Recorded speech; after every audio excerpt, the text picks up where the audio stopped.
time or one per game, and that's just I think where the weakness of DFM is at. I mean, I think for the sake of DFM, I do agree. I think that they have obviously looked a lot better, but I think that as far as like public perception is concerned, it's a little bit of a sins of the father type thing. That last season, that 0-10 record, kind of still hanging over their heads, even though it's basically a completely different team. It's only Anthem that's still here. So I think that they got that first victory. I think if we see a couple more, then people are definitely going to forget about everything that happened in 2023. Yeah, I mean these are the kind of upgrades that we want to see from all of the teams, DFM included. And yeah, I do think it was very interesting what he was saying. Like, you don't want to really underestimate any of these teams here. The same way we shouldn't be Complacency kills. Yeah, 100%.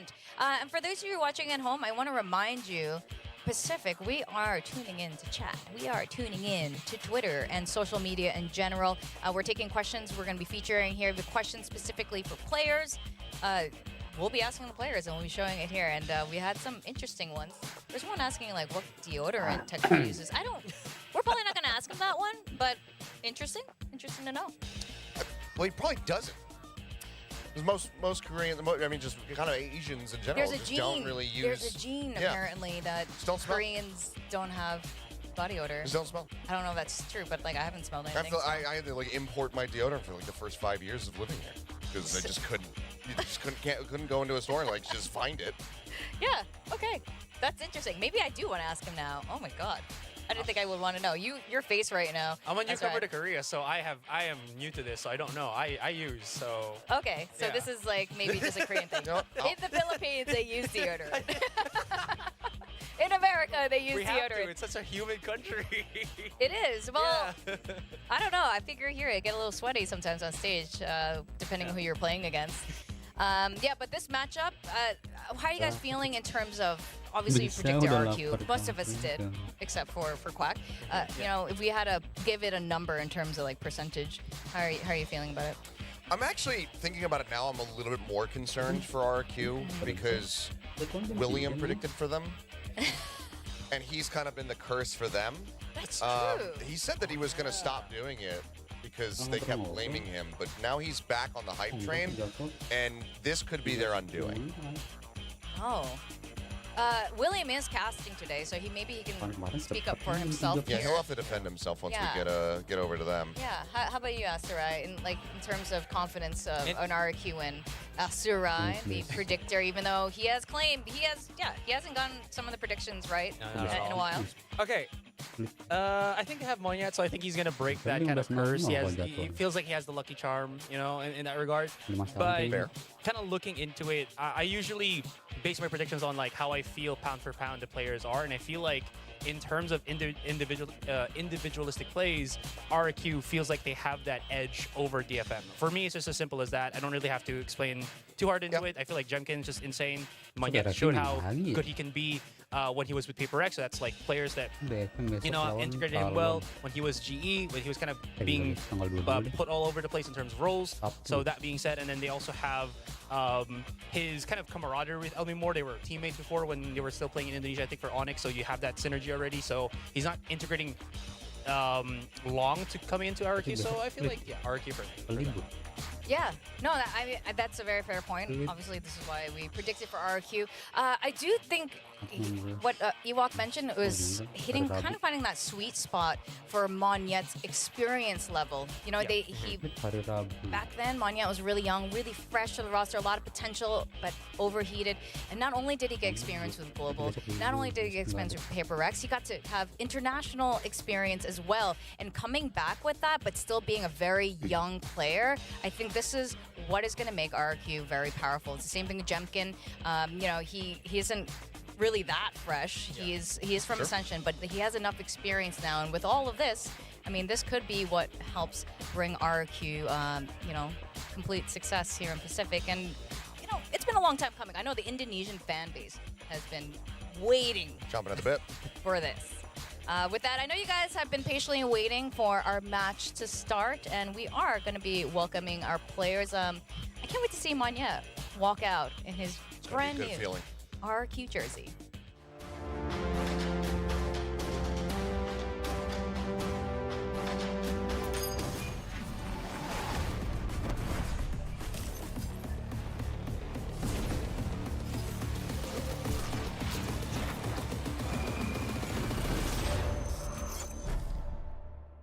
23. Riot Game.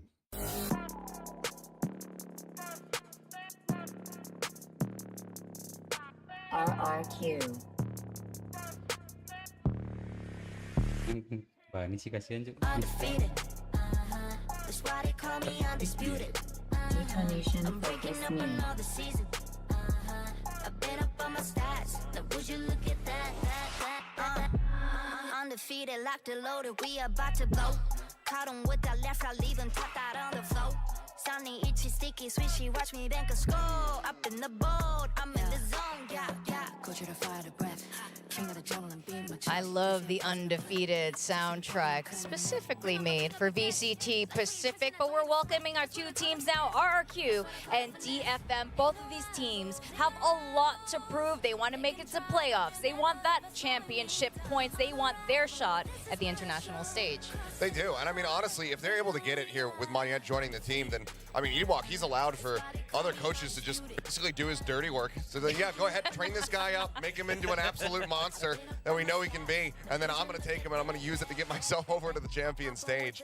What a story it would be. Comes in, they have to get their everything straight right now. They had time during Shanghai to kind of just talk about things, restructure what's going to happen moving forward with the 5-man roster that they have. Again, they haven't really changed any of the players that they've had here. So they have faith, they have that synergy, they have that camaraderie already.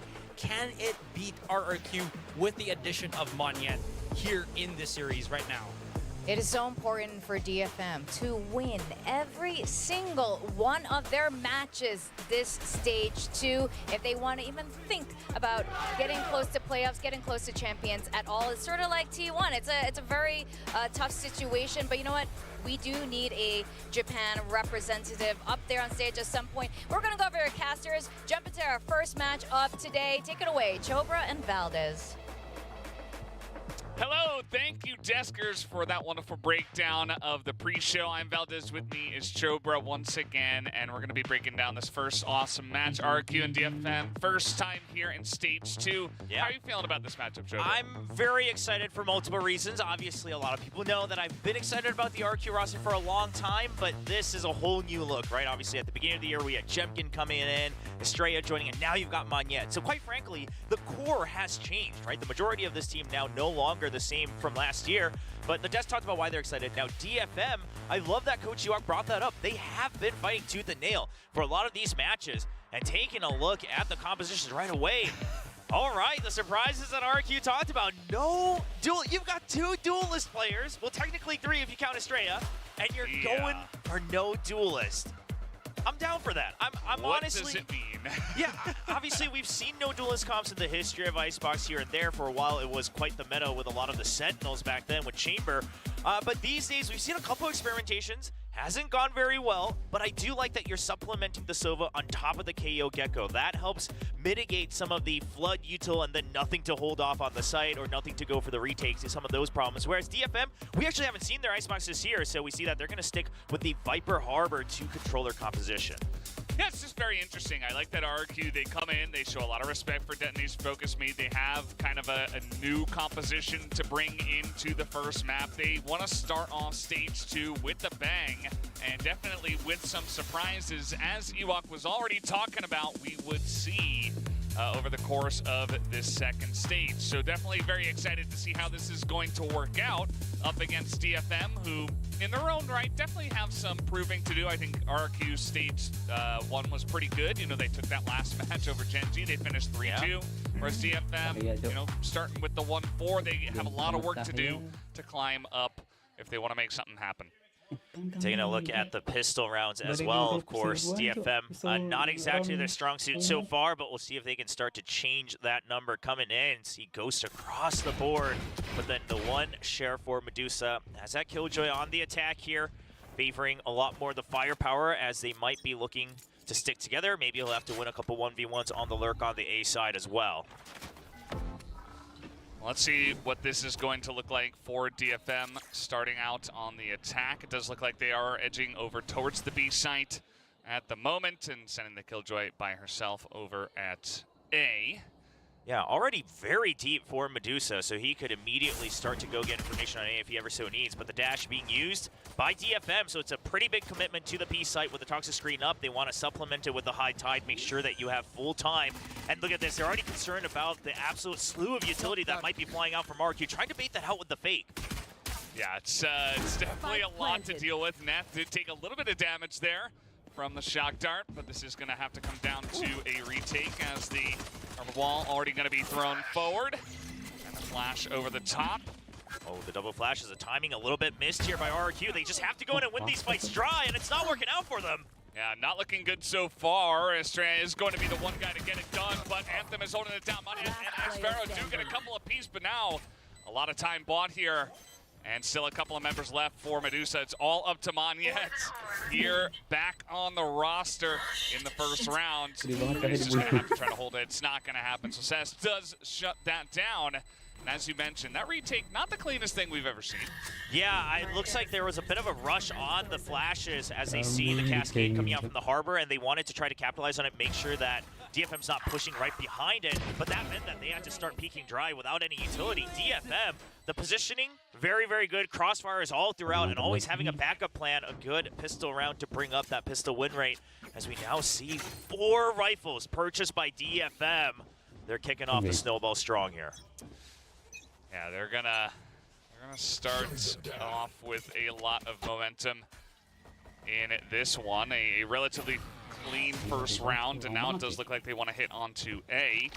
So they do have some of the longer range angles here. Killjoy up top. Let's see what this entry does look like.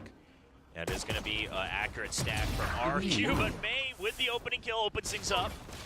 Yeah, he's in here on the jet, trying to enter. He is going to get that first kill. Medusa going to push through the wall. He does immediately go down to the one click from Jemkin, but May is still not cleared out on the top here as May picks up a 3K, make it 4, and he's going to not pick up the ace after all of that here in the anti-eco, but actually RRQ making this relatively close, given the firepower advantage that did go the way of DFM, but it is still looking pretty good for DFM here as they will get the kill and the plant. Yeah, so like you said, costly for sure. We mentioned the 4 rifles being purchased up by DFM. It is a lot of value lost, but you still carry over 2 rifles and picking up the Vandal as an upgrade on the Bulldog. So firepower-wise, the bonus is still going to be a pretty strong bonus round, but May really proving that he has been putting up the numbers through and through. And let's not forget, May and Jemkin, they used to go at it against each other back in Challengers Japan last year. Now they're meeting each other on the big stage. Back then, Jemkin was absolutely the talk of the town over in the Challenger scene. But May now trying to prove that he earns a spot at that discussion here in VCT Pacific.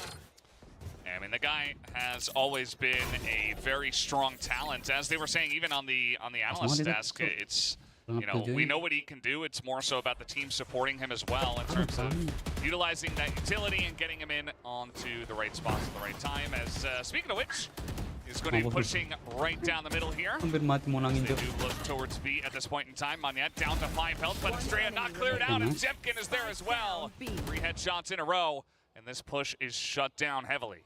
Yeah, if this ends up being a flawless, RRQ have a great opening to get back in, and it will be because now you're 1 point away from the Thrash for Jemkin as well. Of course, we talked about the triple initiator. We should note that it is Jemkin picking up the Gecko, trying to follow up in something's footsteps. It seems the Russian duelist switching over to the Geckos across different maps.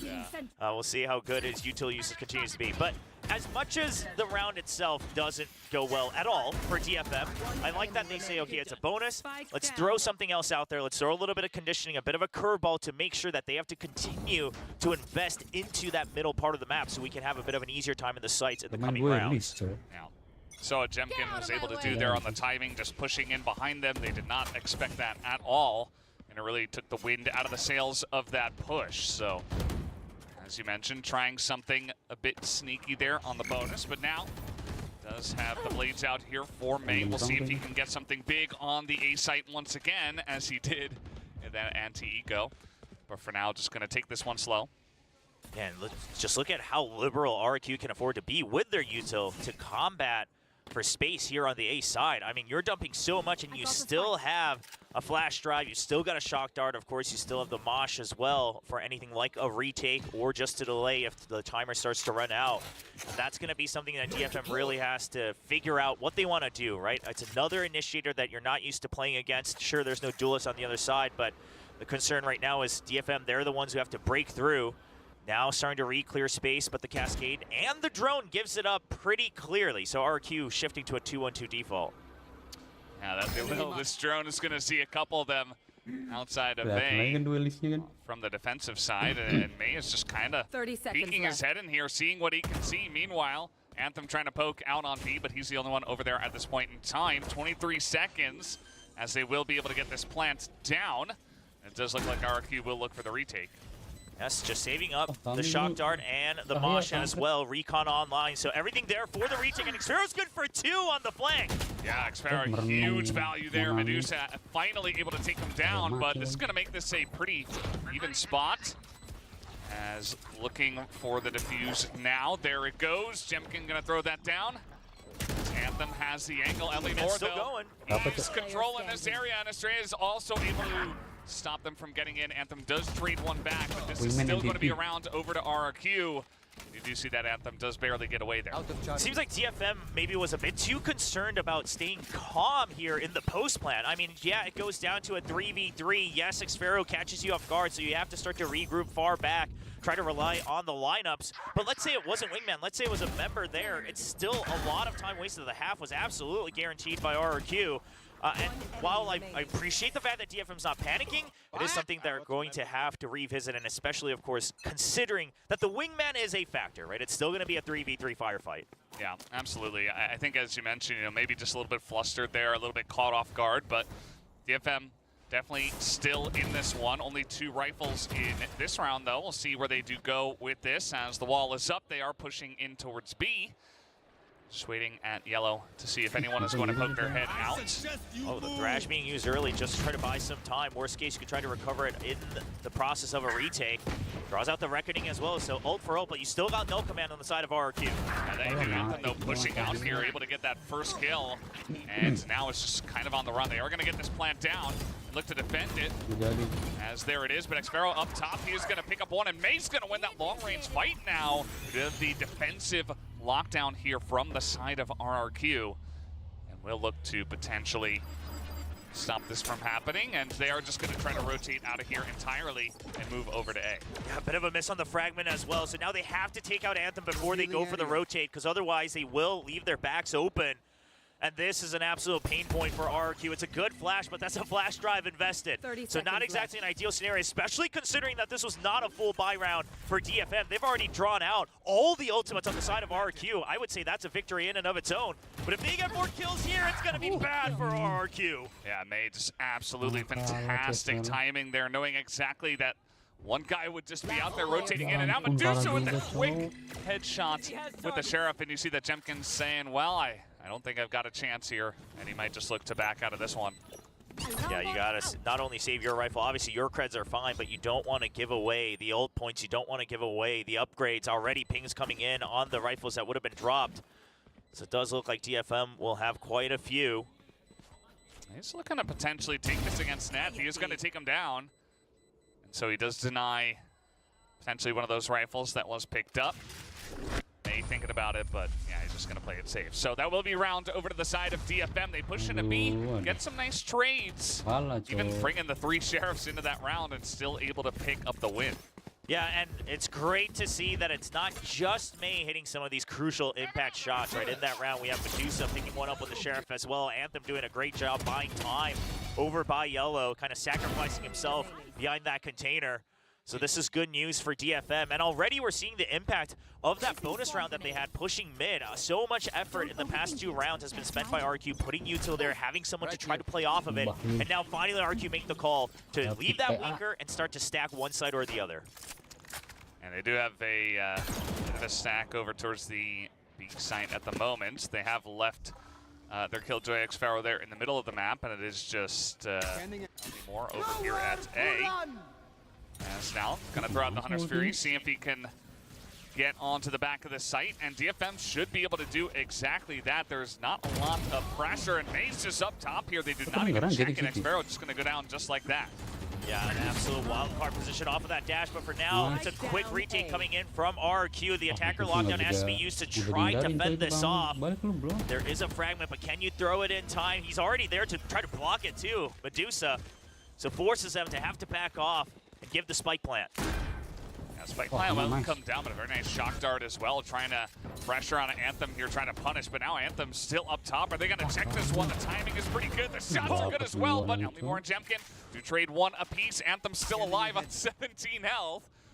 And it is a straight up 2v2, a little bit low health for Anthem, but that was insane. He's able to peek the corner. Can he pick up a 4K? He's not going to be able to. Monyet in a 1v1 against May, and he has no idea where May is, and that is a 4th round over to the side of DFM. What an absolute nasty shot from Anthem. I mean, I was just about to think in my head, he's already buying time again. He's playing so well for the team. That's all he needs to do with 17 HP. But he just gets it on a swing, jiggling right back into the wall. And like you said, Valdez, all these members of DFM staying up top above. That's disgusting.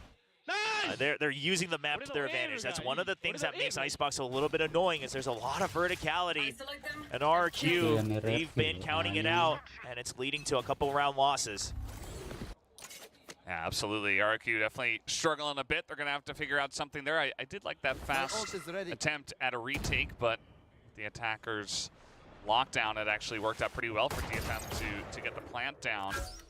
As now Monyet going to be spotted out here, as they do look to pressure towards the B site. DFM's got a good read. They realize Monyet just walked back, so they're expecting that there's backup here on the side of green, and there is. But the trade, it's not going to come through. Neth is good for 2. Yeah, Neth, pretty insane. Couple of headshots. And you saw that the guys on RRQ not quite able to hit their shots. Medusa is just waiting for this rotation to come out, and Xfero, oh no. That's just a free kill as well. It's DFM. We're just stacking them up here. Nice shot from Elmimore. But, you know, not the easiest defense here, but that's another one. Going the way of Elmimore, making things interesting. Looking at pressure, trying to get on top of Anthem here, who has been insane. He calms down, hits the head, and gets another one, but the shock dart will take him down as the rotation is coming back towards A, as we do see. What did Anthem do in between the two stages? I mean, he's doing like a really calm, slow, wide swing against Jemkin and absolutely outplaying him in that 1v2. Elmimore sees one. They haven't spotted him yet. Oh, that's huge. It's already 4, but Medusa is going to be able to take him down. Elmimore not expecting that extra pressure to come in that quickly. So DFM 5 now on the board. It has to be a timeout. 7. Has to be a timeout from RRQ. Yeah, the timer stopped, because here's one of the worst feelings has to be that you bring an absolute info-heavy composition and you just get run laps around on the map, right? I mean, you're counting things out, you're making assumptions while you have the triple initiator. It doesn't feel good, so I imagine that Ewok's going to have to calm his players down, maybe remind them of a couple habits that he's seeing from both teams, but also credit where credit is due. DFM is using this composition against RRQ very well. They're forcing them to actually use the util very early. They force them to invest a member and some of the killjoy util early and mid in the beginning couple of rounds. So playing a very big macro game, focusing on the strengths that DFM have prepared themselves here on the Icebox. Yeah, absolutely. I really like what DFM are bringing to the table so far, and RRQ definitely showing something new, but perhaps, you know, I assume they have practiced it a lot leading up into this and scrims and stuff, but playing it on stage potentially for the first time, just trying to get used to this kind of style of play, and it is not quite working out as they had practiced. So we'll see how it does go here after the timeout. You saw the post-timeout win rate at 35%. Not great, but not the lowest we've seen either, so we'll see how much impact Ewok can have. It is a bye round for RRQ, and you've got ults online, so you imagine that this is one of those rounds you should be winning off of the timeout. Already, just the 2 initiators trying to vie for Pipes control. Get that ult orb as well, build towards the Thrash. You already have 2 other valuable ones in the Pit and the Hunter's Fury. He's just able to walk up and take that one down. May just slowly creeping forward. This is happening while Elmimore is also in, and Elmimore is just going to be caught totally off guard. Not even going to check it, as May had just snuck into that little corner. And that's going to bring DFM to the advantage here in this round. Yeah, now on the B side, they feel like they now need to push out, but it's another crossfire. I don't think RRQ is going to be expecting this at all. No, they were not, as Anthem is going to take that one down. Monette looking to try to push out here, and oh, he's not. Well, he does take down Anthem, but he immediately gets traded back. And obviously DFM 4-2 in terms of players right now, and they have a free push towards A at this point in time, so they will just go for that.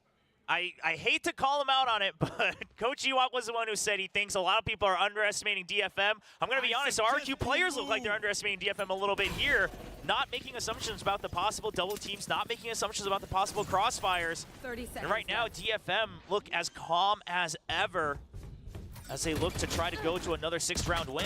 Last player standing. And you see trying to take some long trades here. It does go 1-for-1 once again. Jemkin still outside the back of the site, and 1v3, he is going to back away from this one and give it over to DFM. But yeah, like you mentioned, Anthem is looking great to start off this map, and you asked, what did they do in preparation for Stage 2? What changed? And it does look like DFM have come in with a new fire for Stage 2, as they're looking quite fantastic to start off Icebox.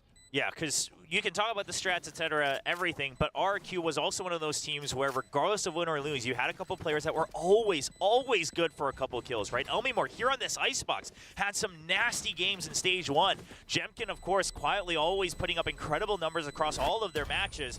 I mean, Monette, despite some of the chemistry that they were still working on back when he was on Paper X, was really finding his groove when they were at Masters Madrid. I mean, these are some high-caliber players on the side of RRQ, so DFM have come with the utmost preparation to make sure they're not getting pushed around both on the map as a macro level, but also individually at a micro level. And you see the way some of these trades did go. DFM just kind of expecting it. And little nice there from May. Things going swimmingly. They take a very dominant round after the RRQ timeout, so that's always going to feel fantastic. Here on the attacker side of Icebox, already at 6-2. So DFM looking to continue with their streak here. We do have RRQ in a position where they can still buy rifles, and they have pretty much bought up. May has gone for the judge here. I think one thing that's probably throwing RRQ off a bit is that DFM's starting default has not stayed consistent at all, right? Sometimes they're dumping util to push the enemy off of pipes. Sometimes they leave A open, allow for RRQ to aggress. So DFM definitely staying a step ahead in the reads. Yeah, absolutely. A lot of variety for sure in terms of what they have shown. Did see some poking out through mid here as the orb falls. Oh, that was sick from Xfaro. Very quick flick. He is going to take down Medusa. And that's a big one because that's the tail end. Now they can't watch their flank anymore. You imagine that DFM will have to stay grouped. It's either that or they go in with even lower numbers as they leave someone like Cess to maybe watch the back. So RRQ will now say, we'll just make sure that we're holding on to backside. We know that we have the numbers advantage. We just want info on the B side and keep the map control. We're going to go for a similar entry with the Hunter's Fury just to clear out some of the corners. Looks like it did a little bit of damage. May as well is going to get one, but immediately gets taken out by Jemkin as the pressure out of the back of the site, and Elmimore is going to get his own Hunter's Fury kill. This push has been pretty much shut down as you do see Zest going for the plants here. Takes a bit of damage, but Anthem is able to defend him for now, but the shock dart and Monette peeking. It's all up to Anthem in the 1v1, and Monette's going to hit the headshot and bring RRQ back onto the board. But it took so much for RRQ. Anthem, he's the only remaining player from the DFM squad last year, and there were several times even last year when we talked about Anthem, doing his best, making the calls as he transitions to that IGL role. He was hitting some good shots, but this is a whole different level, really leading by example, and you can tell it's having a great impact on the rest of the team staying calm. But it all starts with Xfaro with a nasty flick.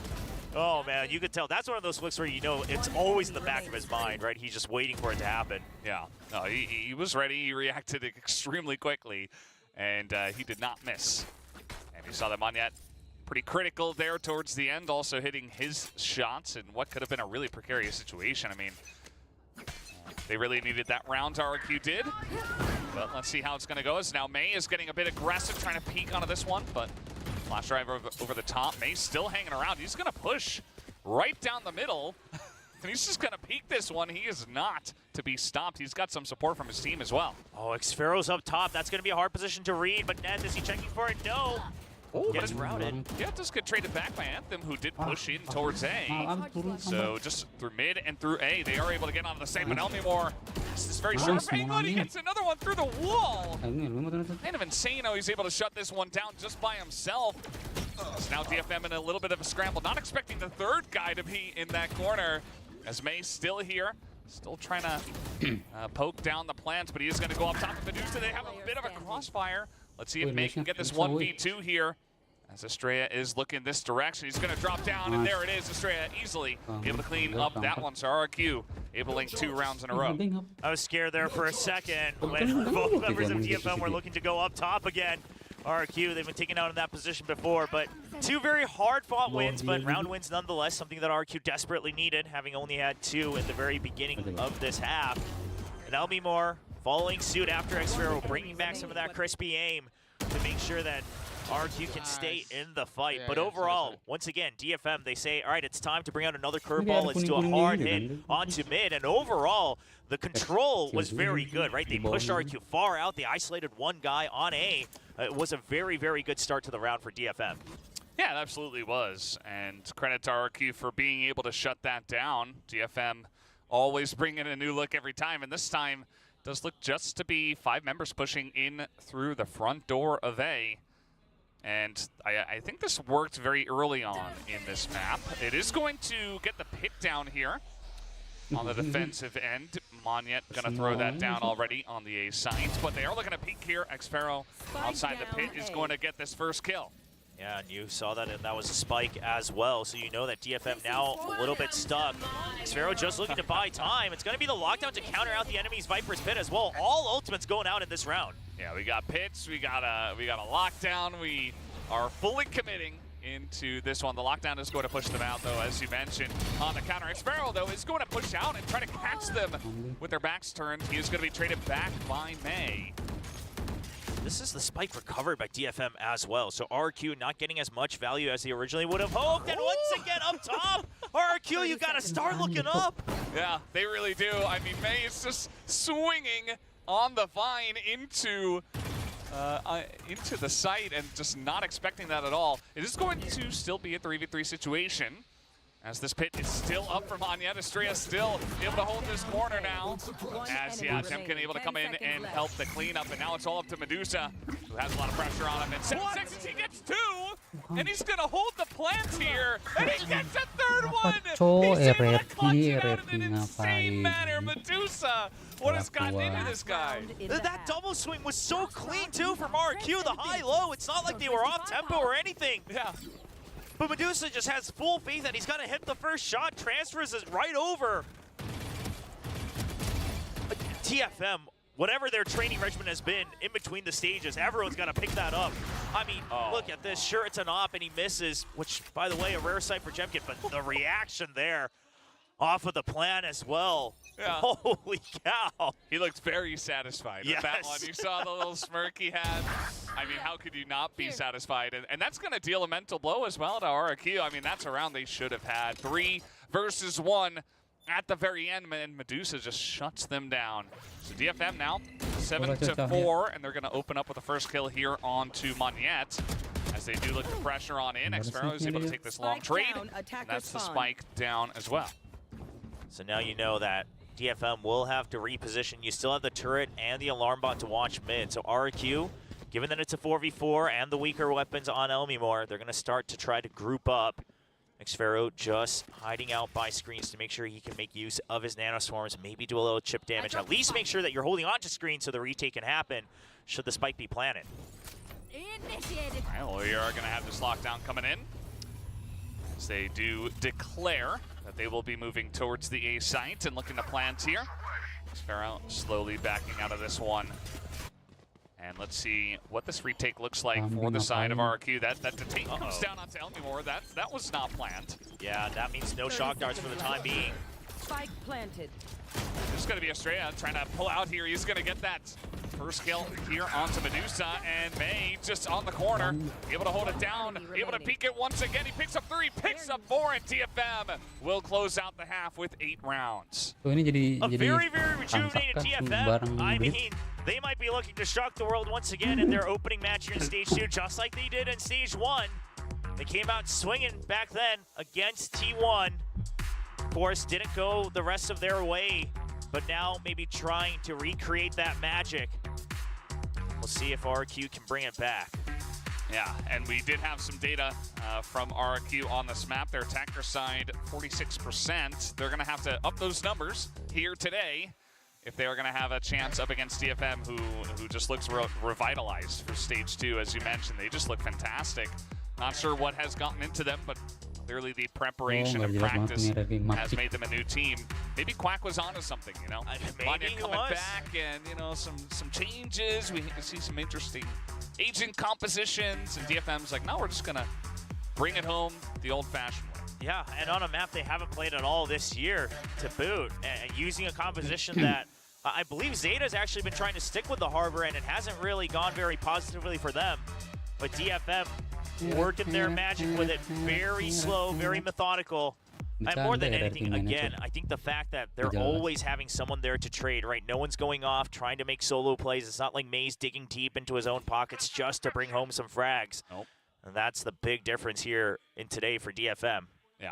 He's certainly being aggressive at times. Sure. But it's more so like a team unit, as you mentioned, and he's playing off of utility. He is peeking into people at the right times with the support of his team, and sitting at 18-9 right now, so he's feeling pretty good about his current score line.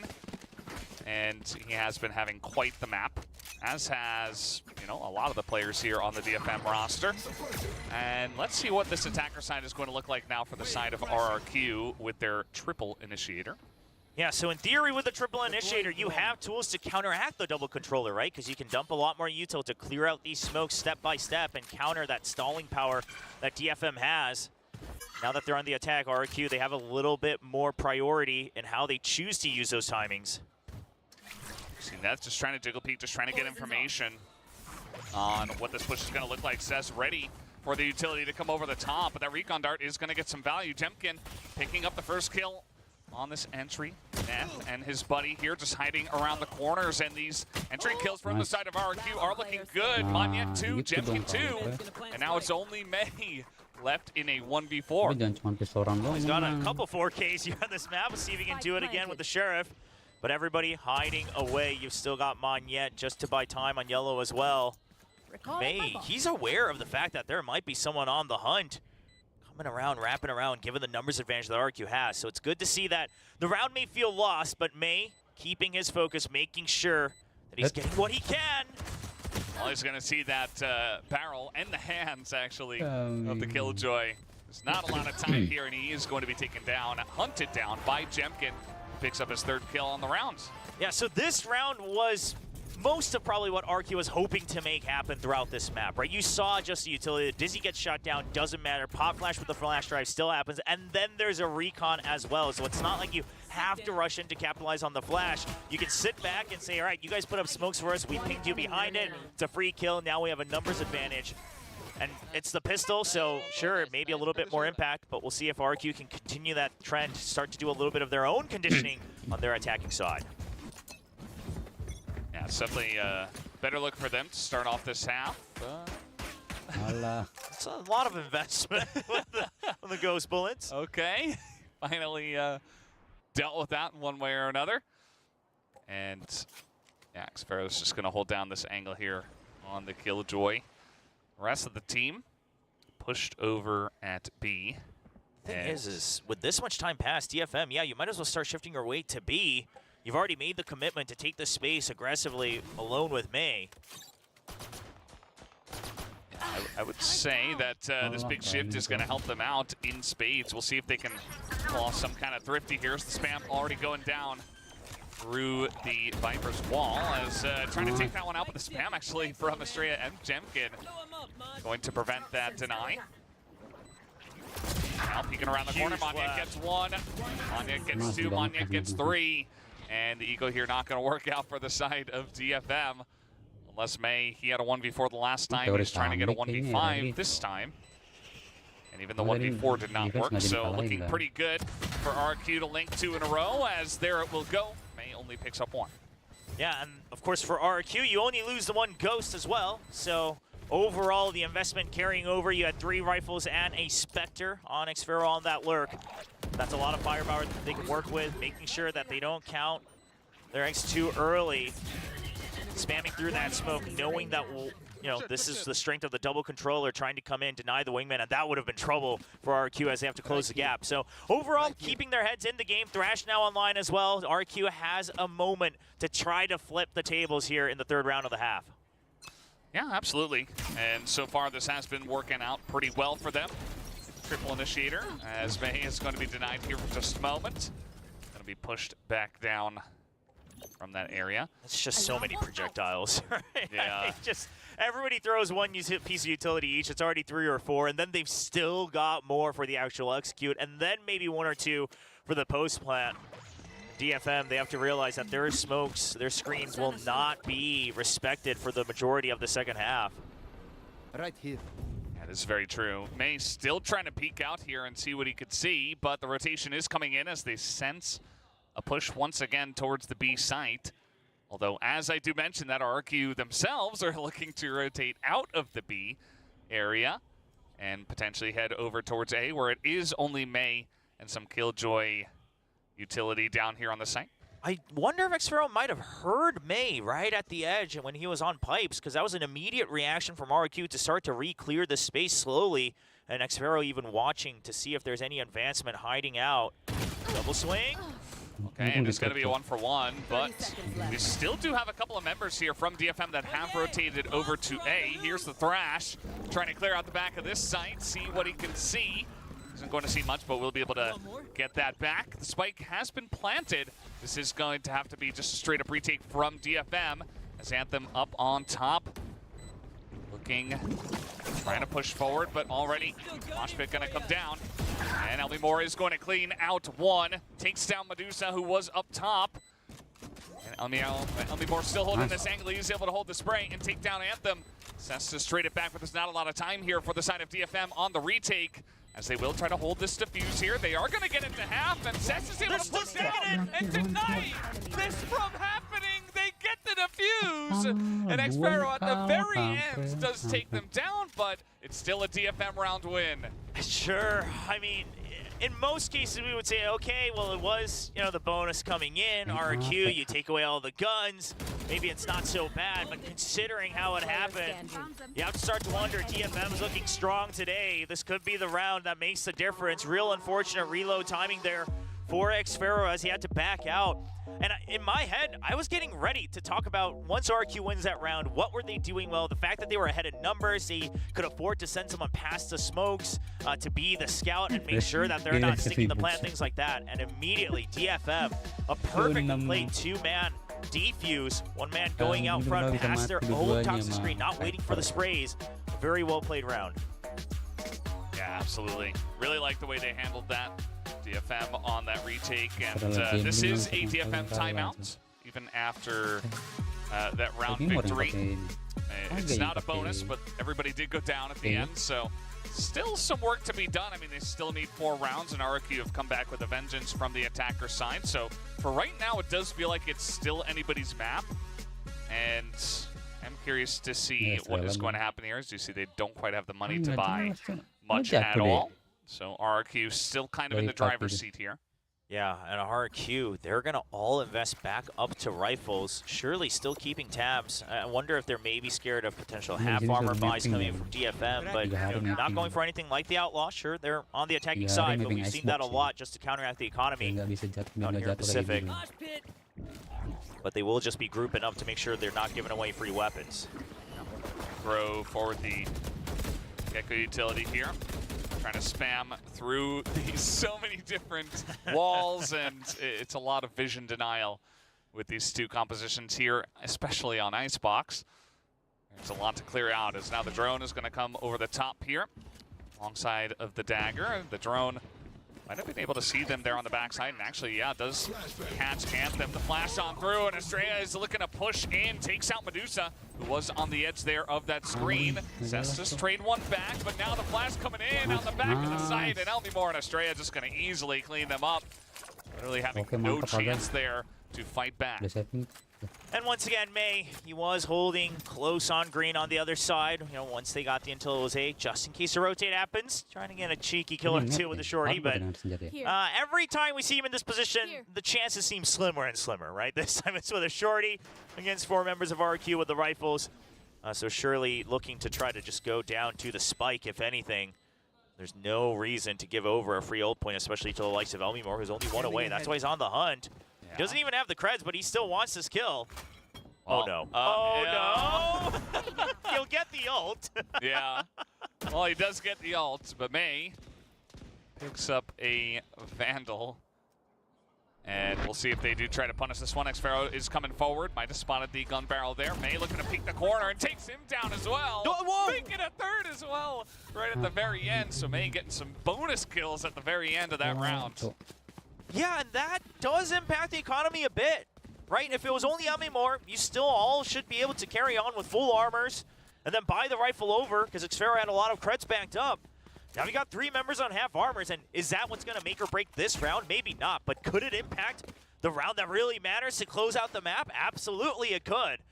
So now that Hunter's Fury more important than ever to get value because you spend a lot to secure that ultimate. Yeah, it definitely does. It is still the round over to RRQ, so they're slowly pulling back in this one. Oh, he's going to snipe him down. Neth not able to do much in this round before getting taken out. Anthem going to be hit by that dagger. And May, alongside of Anthem, maybe looking to push aggressively, but there's so many things in his face. As the Gekko utility does come in, but May hits a knife. Anthem as well. Medusa gets a kill. He make that 2. And now it's all up to Jemkin here in the 1v2. Medusa going to peek him again, but Jemkin, not to be outdone, picks up a second, is going to get this spike planted as well. We have a straight up 1v1. Sass a bit healthier at this point in time. Yeah, and Jemkin's wary of the flank. The spike in a good position for him to try to spam it down from afar as well. But you have to remember, it is the Viper left alive. Cess can use that toxic screen to try to bait out Jemkin's position, right? See where the spam's coming from and then counteract it. It's a matter of time for Cess. So many angles to clear right now. Yeah, and there's still a decent amount of time here at least on the defuse. He is going to tap it, and here comes the Thrash looking desperately. Heard him, I think. Yeah, must have. And now Jemkin going to throw down that snake bite, or rather get hit by the snake bite. Sass desperately trying to spam it, but no, Sass is able to hold it and finally gets taken out at the very end. But still, it's another close round that goes the way of DFM. Oh man, 2 rounds like that, RRQ. For your own sake, you have to win this map, because otherwise those 2 rounds are going to live in your head rent-free for the rest of the night. And I can't believe Cess. He just makes sure that he knows the timing. He knows he can survive to get the defuse before the Mosh goes off. Not sure if he was confident or if he just thought it was the best chance, but it works out for DFM. He was already past the half. Look at him. He's keeping his eye on the bar. He's got the smile. The coaches weren't sure. That's certain. They seemed pleasantly surprised at the very end there. But a win's a win, as they say. And DFM now just 3 rounds away from taking this map. You see that May able to buy up here to an operator now. Of course, did have the Blade Storm in the last round. So looking to hold down this angle on the defense. Now we do have RRQ looking to pressure in towards B. All grouped up. It's just Xpharaoh watching for the rotations in mid. So this is a pretty big commitment. They have no space on A, and DFM's cleared it so deep. May jumping off of the conveyor belt as well, looking right across the edge. So DFM knows for certain that this is a B hit. Yeah, they definitely do. Jemkin trying to just throw something at Medusa. They want to hit him with something. Shock darts coming out. Medusa will be cleared up, but Cess with the Bulldog still holding this angle, and he's got some support as well. Picks up 2, making 3. Nearly gets a 4th as Estrella takes some damage. And now it's Estrella and Xpharaoh, and that's a drop shot. But May should know he is in the corner. 30 seconds left. Yeah, but now there's the backup. A good call from RRQ. They realize that Xpharaoh's stuck and they might as well make it a 2v1. 20 seconds, have to book it all the way to the A site. The spikes should get planted, but RRQ, they're trying to calm things down. They want to check all corners. Only 14 seconds. Now you don't have that leisure. You got to swivel.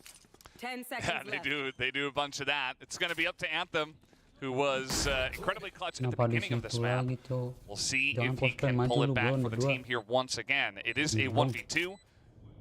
He was able to pull off a 1v3 earlier to get the clutch for the team. This is a big ask. There's also the turret down here up against the Killjoy. He doesn't have a lot of information, and yeah, Estrella just perfect timing there, able to catch him with the knives out. And Anthem does go down, so RRQ keeping this one close. They pick up an 8th round. Man, I mean, RRQ, a couple of these fights, they're starting to push out one by one, right? The pinch doesn't happen here as Jemkin peeks out. I get it that you pinged him earlier. Man, Cess. Yeah. The game sense kicking in for him, right at the edge of yellow. Not sure if he saw the barrel. I don't think he did. I think it was the very tip. Maybe, yeah, maybe. Yeah. Could have seen the ping or something like that. But either way, quick reactions and a good hold. And again, RQ, a little bit of the timing mismatch on some of these peaks. Yeah, for sure. It hasn't been the cleanest map, but it's still, I would say, anybody's map at this point in time. They were able to take a lot of guns out of the hands of DFM, and RRQ still in the driver's seat here on the comeback from the attacker side, which has been stronger tonight, at least, for both of these teams. May is going to pick up the Marshal. See if he can get some cheeky kills on this eco. Yeah, that is absolutely a cheeky angle.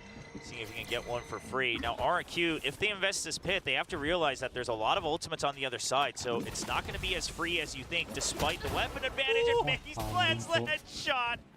Oh, that's already massive. I mean, you're getting value out of the Marshal, and there's still no plant down. Some spam coming on through. Even the classic right click's getting some damage, but it does look like RRQ able to bully their way onto the site here.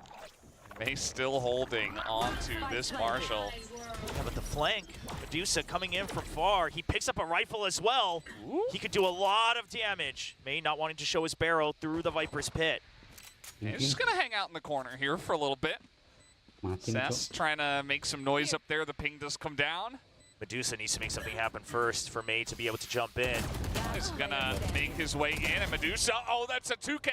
He's trying to retake this one. He's trying to make the clutch happen. There's really not that much time, but if they both peek him, there is potential. He is going to get some damage down on the Jemkin, who just pushes through it and takes him down. RRQ nearly tying it up here, 9-10. I mean, that was what? A Marshal purchased, right, for DFM. So the fact that they're still able to keep RRQ starving for credits, making sure they have to reinvest every one of these rounds, just goes to show how clean DFM's been looking. I have to say, overall, I think DFM has had more consistency in how successful they've been and how clean it's been, how confident they've been in their choices. But RRQ doing their best to try to catch back up. Now with half armors across the board, 1 point away from the Thrash for Jemkin. Yeah, let's see where they want to go with this one this time around. It does look like just going to leave the Killjoy outside of A. And some more pressure towards B. This has been kind of, the starting call, and then eventually they do rotate into what they actually do want to go for. And a couple of members pushing out even towards green from the side of DFM, seeing what they can see there. Oh, the drone not tagging anything. I'm curious to see what DFM's decision is based off of that. It does look like they're going to shift a little bit more power to mid and B.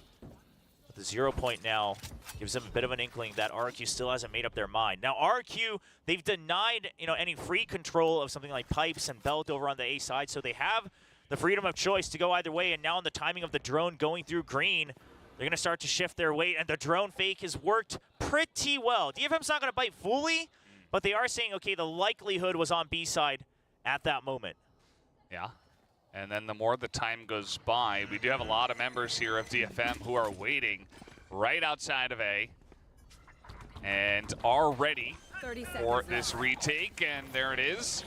Arball's going to come down, but still this plant will happen. And trying to peek here is May, is going to see a lot of them trying to poke on some of the heads. And now the Thrash is coming out and is going to get taken out in that corner. Here is the lockdown, trying to push them back as much as possible. Lineups are good for now, just trying to buy time during all of that utility. And Monette good for the first kill, trying to get the spray down. They know that they're sticking, and Monette needs to keep going. Oh, and they're able to stop the defuse from happening. Manya just on the back of the site. He keeps taking them down. Estrella going to take down Cess as well, and it is a flawless round from RRQ. The lineups to delight. It got pretty close, but DFM were taken out in the end. Yeah, it looked very chaotic, but the conclusion is that RRQ, first of all, realized that DFM is going to be a lot more decisive about whether they stick on the defuse or not, and also gives them a little bit of the taste of their own medicine. Monette just swinging through the jungle of Icebox, picking up a kill, making sure he gives vision for the second on the defuser as well, and that will draw out that second time out. So again, chaos or not, adjustments coming in from RRQ, and now DFM looking to answer back. Yeah, at this point, I mean, I've been saying it's kind of anybody's map because, yes, DFM got ahead, but then RRQ were coming back very strongly. But the way the last 6 or so rounds have looked, RRQ has definitely been in major control. Even with some of them getting kind of dicey, kind of sloppy, whatever you want to call it, RRQ's still very consistently pushing ahead, and now it does feel like they have very nice momentum, forcing that second timeout here, winning a big round there, and tying up the score. Yeah, huge. I mean, you drew out the Reckoning, you still had the Thrash, the combat, things like the lockdown as well. So understanding the dynamic between the ultimates, and like you said, I mean, it took 16 rounds, but RRQ was the one who did eventually catch up, and DFM no longer has a clear lead, nor do they have the weaponry to try to snatch it back. So they'll scrape together whatever they can have. You got the Viper's Pit as well, but it doesn't look like it's going to be used off the rip. Yeah, this is going to be interesting. Let's see if DFM can sneak one, or will RRQ just continue with their dominance. As decent amount of utility thrown out here, trying to catch someone off guard, but Bay up top, and they do shut that down, and immediately rotating out is RRQ. Yeah, so seeing the econ situation, RRQ, they've chosen to stay grouped in the beginning, and even now, short to 1-4 split, just to make sure that you're not giving away green clearance for free, but you're staying very tightly grouped up. And May wants to be the Joker who's going to break things apart, trying to make sure RQ stays divided, but he's got no support to be able to push further out. Let's see how this one goes. We do have the flash over the top. The orb is going to be taken here. And no full committal just yet, but that lockdown will be committed to here from Xpero. That will push DFM back. Nope. I don't think either of them are going to have any inkling that they've passed each other. Anthem might be able to do some damage because I think that turret's about to deactivate if Xpero goes deeper into the site. That is very wonky, and now we got some fighting here on A. A couple trades back. May only does get one, and the spike has been planted. He is going to tap onto it, force some sprays down, see if he can get some angles on where exactly those members are. Anthem, the alarm bot's in his way, but if he goes up on Belt, RQ will have no idea. Oh, but RQ are getting some really good trades on A as this is happening, and Anthem also going to be taken down as Xpero is able to watch that angle and takes him down. So RRQ finally taking the lead here once again. And just at the end, we saw exactly how that turret was placed. I'm pretty sure it actually just didn't tag him because he stuck all the way deep. So, I mean, RRQ, it might bite them back if something similar happens again. But for now, like you said, Monette's lurk hitting a bit faster, throwing DFM into confusion one step earlier. Yeah, RRQ just feels like they started out a little bit slow, kind of caught off guard by DFM, but as we have seen, I mean, 4 rounds in a row. This has been a very dominant attacker side from them so far. Still a very close map, but DFM haven't had a lot of momentum here. They're finally able, of course, to buy up, and this is going to be a critical round for them because if you drop this one, yeah, you're pretty much losing the map from there. So let's see if DFM can hold on. And so they've chosen to just leave A site empty. They're going to vie for green control a bit more aggressively. That's going to be the curveball they're relying on. Planting May deep, but RRQ, they've got a decent read on this because there's been no movement on A. There's no tag on the turret in mid. They're playing this slowly to try to regain space, make sure that there has to be a commitment from DFM. May even getting tagged, trying to bait them in. Takes a lot of damage for it, and now the drone spotted. RRQ knows that it's a 2-man stack. Yeah. And that's going to give them the information they need to group up and look for a push elsewhere. But immediately DFM are rotating out of this one. Not looking to hold down a lot of defense on the B site. Actually, both of them already moving over towards A, which is where RRQ are looking to push. As that suppression is going to come down. They do look to push here onto this one, the Hunter's Fury once again, but Monyet's still going to go in, and Neth is going to take him down, but Estrella and Zemkin, they push onto the site, and this defuse is looking good. It is a 5-kill-in-a-row rounds here for the side of RRQ after only losing Monyet.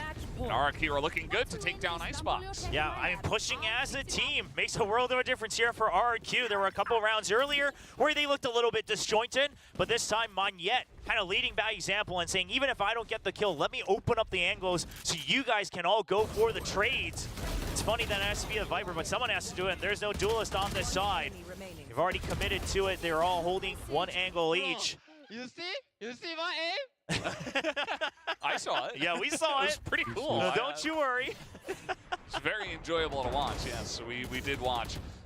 Faye, he's got his blades out, and he's looking to push down through pipes, and he's looking to get a flank going. But now he's just going to regroup with the team over towards B, as this push is coming in pretty quickly from the side of RRQ. Shock Dart already, and some information that DFM is here and ready to potentially defend. Yeah, RRQ's very well aware that the whole team is here. What a spam by Estrella. Yeah, that's just massive. But Anthem, a couple of Guardian kills, making this interesting. Going to take a lot of wind out of the sails of this push. Only more backing off. The push is coming down mid as we speak as well. Trade 1-for-1, the spike is down. Xfero's gone through. DFM has no idea. I mean, Medusa's watching it, but not through the window. Yeah, and this is really the critical moment.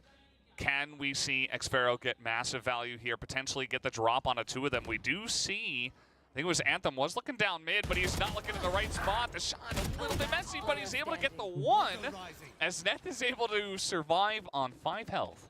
And Omi Moore gets the read that if they're still sticking around yellow, that it has to eventually have been the entire stack, or at least just watching mid here by DFM. Omi Moore looking to get this clutch, bring home the victory for RRQ. Sure, Neth, like you said, only 5 HP, but it is still another body he has to shoot at, so we'll see if DFM plays this to their advantage. Yeah, he's also got that Vandal in hand, and Elmi Moore still a lot of angles he has to hold down. As he is going to find Medusa in the 1v1. And not exactly the best peak, I suppose, but it works out, and Medusa gets the kill, and they will get the defuse. DFM, they're not going down just yet. They're able to upgrade some of those guns, and they're able to stay around on Icebox. Yeah, RRQ trying to force their way into B site. Now, on A site, it can actually work if you have more util, because now if they're hiding in corners to get the crossfire, you're going to make sure either they're taking chip damage or they have to come out at a disadvantageous time, things like that. But over on B, I mean, both of you can just spam through the smoke, and you are not going to have the certainty that you have the better angles. Got a little bit lax there, and that's going to force Coach Ewok to call that timeout. Try to make sure they cross the finish line, because or else this could go for a much longer time given how the rounds have gone by so far. Yeah, absolutely. It's a very close map still. I feel like, you know, DFM, they ruled the first half, and now RRQ have ruled mostly the second half. But still, you see that scoreline, 12-11. DFM slowly struggling, slowly clawing their way back into a position. That wasn't a round I feel like they should have been able to win, but RRQ perhaps just trying to push a bit too hard onto that B site. They get caught out with a couple of deaths, and then they lose a lot of pressure on that push, and they have to rotate. Doesn't work out for them. And I would love to listen and hear what Ewok has to say going into this final round before potential overtime. Yeah, something that RRQ hasn't really done much of is work mid, right? They haven't put much pressure on it early. Now, obviously, having no duelist means that you're not going to have a speedy hit on it. But now Xfero's got that operator. We've seen him do this a couple times in stage 1, where he will start to be the one that holds a little bit of the aggressive angles on the lurk, try to cut off any rotations that are vying for info. Meanwhile, DFM, they look like they might be wanting to push out eventually to take control of pipes and belt for a little bit of A control. Yeah, we'll see if they do go for that. For now, just gonna wait around, although slowly pushing up here is May as it does begin. Estrella looking for this one, and he might actually find himself looking at 3 members. Oh, but the timing on that is perfect. He sees Neth, he sees the shots come through, and is able to get out without a scratch. Yeah, Medusa's going to be the one that DFM's banking on. If he gets the first kill, then he can be the bait that forces them to chase. But the Thrash is being used to clear. They can't quite clear Nest, and that's Hunter's Fury trying to fish for it. Will not land the kill onto Xfero. Yeah, not quite. Does do a decent chunk. As May kind of we're detained there for him as he is going to back away. I think they might have forgotten that this is a possibility. So much has been traded out, but now they know. He gets out alive. Oh, how does he get out of there? He's able to get that kill and just skirt away without much damage done at all. I mean, he's 23 armor. And now no time. I mean, Viper's Pit up on the B side. DFM's pretty sure that this is a hit. Oh, Medusa. He's still alive. He's still alive. He's still kicking as May is able to come in and take down Jemkin through the Viper's screen. And now Monyet up top. He's going to have to be the hero. He does pick up 2. Can he make a 3? No, Neth able to jump down with the shorty. 10 seconds. 10 seconds and a dream. Xfero trying to hold it. He is going to get 1 kill, but he can't get the second, and he doesn't have enough time. Down he will go, and we will have overtime. Oh my! I mean, RRQ, they were starting to look better and better. Overtime. But just a couple of these corners, and it's always that second floor, you know? They're always looking at ground floor. They're good at clearing that. But these nests, you know, these walls that you're able to use on Icebox, continuing to grasp at RRQ's ankles, not letting them close out the map. And DFM, what focus to bring this back to overtime right at the end. Yeah, I mean, it's pretty insane how they were able to win, especially the round before, where I felt like they were in a really rough spot. Once RRQ hit 12, and perhaps RRQ themselves kind of thought, okay, we did it. You know, DFM, they don't have an economy. We just beat them in the most important round. We got this. And then DFM just annoyingly sticking through. Annoying for RRQ, of course, and DFM. All credit to them. They're making this real interesting in this first map. This is not exactly what I was expecting personally, but man, they have really come out with a fire here in this first one. Yeah, and May 27 kills to the 20 deaths. Absolutely doing the lion's share here for DFM. I mean, on the Korean stream, they were able to talk to the coaching staff of DFM, and they talked about how they want to play around May even more, enable him even more to play to his strengths, make sure that he's comfortable playing things like the Jet, which is something that he was shying away from. They were playing mostly all just Raze maps. And now we're seeing his Jet looks good. I think you should play it more, quite frankly. Yeah, I mean, there's... it's kind of insane what he's doing on this map. Like, just play it every time, to be honest. It's so strong. Maybe not on every single map, but, you know, it's very good. It's very good. But let's see what DFM have in the tank here for their first attacker round of this overtime, as you know, they have not shied away from mid too much. They have oftentimes looked to put in pressure here. 30 seconds left. And here they go. And with that cascade, that should let RRQ know. Xfero, good spam through the smoke, picks up an important kill on the Viper, and now RRQ just needs to stay alive to play to the number of strengths here on the retake. And that's exactly what it looks like they're going to try to do as the plant does come down. They kind of in a cheeky spot here. And a lot of angles covered by DFM. Let's see how RRQ does want to handle the retake, as they're sending one guy from behind, but the rest, the lion's share of the members looking to poke straight in as Medusa falling down, gets taken out of the air by Monyet. And now Elmimore, the perfect timing to get on in here. A couple of kills do go to DFM. Anthem still holding it down, but he can't cover every single angle. And RRQ will pick up the first overtime round. Yeah, an ever-important defensive round win at that. Something that escaped both of the teams in their respective halves. And I wanted to give credit to DFM as well. You know, they were able to push through mid, but they wanted to make sure that they were able to get control of the site fully first. So instead of trying to go for the most ideal scenario, you know, take Snowman and plant in the open, they say let's plant close and let's use these high-low setups for these trades. But unfortunately, Monyet forces Medusa out of position, and that leads to the crumbling of DFM's post-plant. Yeah, Monyet, a couple of very important early kills there. Also, that spray just held for the entire time, just getting the kill at the very end. That's got to feel pretty good for him.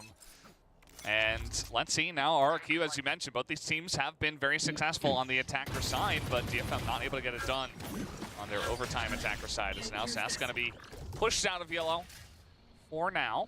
Let's see if RRQ does commit onto the B side. It doesn't feel like they've had a lot of success, though, pushing towards B. So it does look like they will rotate out. Yeah, but DFM knows the same thing, right? They realize that B's usually just been used to push and pull. You've got the close angle being held by Anthem. 2 members to trade in a crossfire at that. May's going to be the first point of contact. Now, this drone should let RRQ know that DFM was holding close. Yeah, it should, as he is going to send that out pretty early. May is going to be rooted out of one of those nests and does get pushed back. So bit by bit, they are trying to peel away layers of the A site. But we still have a couple of guys that are still hanging around towards green, and now the spike rotating back towards B. Oh, but DFM's call is so good. Anthem's been calling these rotations quite well throughout this entire map. He knows it's just a fake once again, and DFM's already here. The site's filled up. Yeah, DFM should be very ready for this. Now can they hit the shots is really the question. A couple of guys there behind Yellow. Now he's got the shorty out, but Cess is going to be rooted here as May picks up a couple. He is pretty low on health, but already doing the lion's share of the carrying as now pushing in Medusa. They don't clear him out. He picks up 2. And out to Estrella with 7 seconds. He's got to hold this one, and Maze is going to peek him. Oh, Estrella does get the kill, but Anthem easily backs off and denies the round win. So we're tied up once again, 13-13. Anthem, he's really making these calls just purely off of observation, right? I mean, you don't know for a fact that they've rotated. It's not like they did a full reclear of Belt over on the A side, but you're looking at the timer, you're looking at the tendencies that RQ has had, and you're saying, okay, we can still leave one person here just in case, but everyone else should start rotating, because if they're not following on this 0 point, right, the tendencies they have, usually we're going to see them try to go for these dry swings on some of this, on the flashes afterwards to try to go for the pre-checks around the walls. I'm not seeing it. I want my teammates to be on the other side. And RQ probably scratching their heads wondering, how in the world were there 4 people waiting for us at the B site? Yeah. But maybe you're being a bit too transparent. Yeah, so sometimes it can be hard, that mental battle where it's like you feel like you're having a good read. The rotation back to the site should catch them off guard, but they're just reading you like a book. It just feels unfair sometimes. As DFM themselves do take this timeout, just trying to talk over what to do for the future potentially as they head back to the attacker side. Both teams not able to get an attacker side win. And RQ, given the way that they were pushing and pulling on that map, I feel like the players might have thought that it was theirs to close out once again. But the denial, that's DFM's share. They take us to another set of overtime. Still no operators on either side, so we're not going to see any of those ballsy plays. But it is going to be a push out from RQ. Now, they've been giving up the space for most of the half after it didn't work initially. Now they'll just back off after seeing how many members they've tagged. Yeah. 0 point comes through and they're like, oh, okay. Let's slow this one down a little bit. Drone's going to come over the top, sees a head. Let's see what else it can see as May is looking to follow up right behind this one. Just slowly peeking on through. Some walls are going to be thrown up. But May and Medusa have pushed forward here over the wire as well. Getting onto the site, now peeking onto the back of it as RRQ are stacked up here. Elmi Moore able to get a couple, and Medusa only trades back 1, and that is easily the cleanup from RRQ. So RRQ actually doing something very similar that DFM has been doing as well, right? One person gets tagged, they work as the bait to try to draw them in, and they're actually using DFM smokes against them, really starting to funnel in behind some of these walls that the Heartman Viper put up.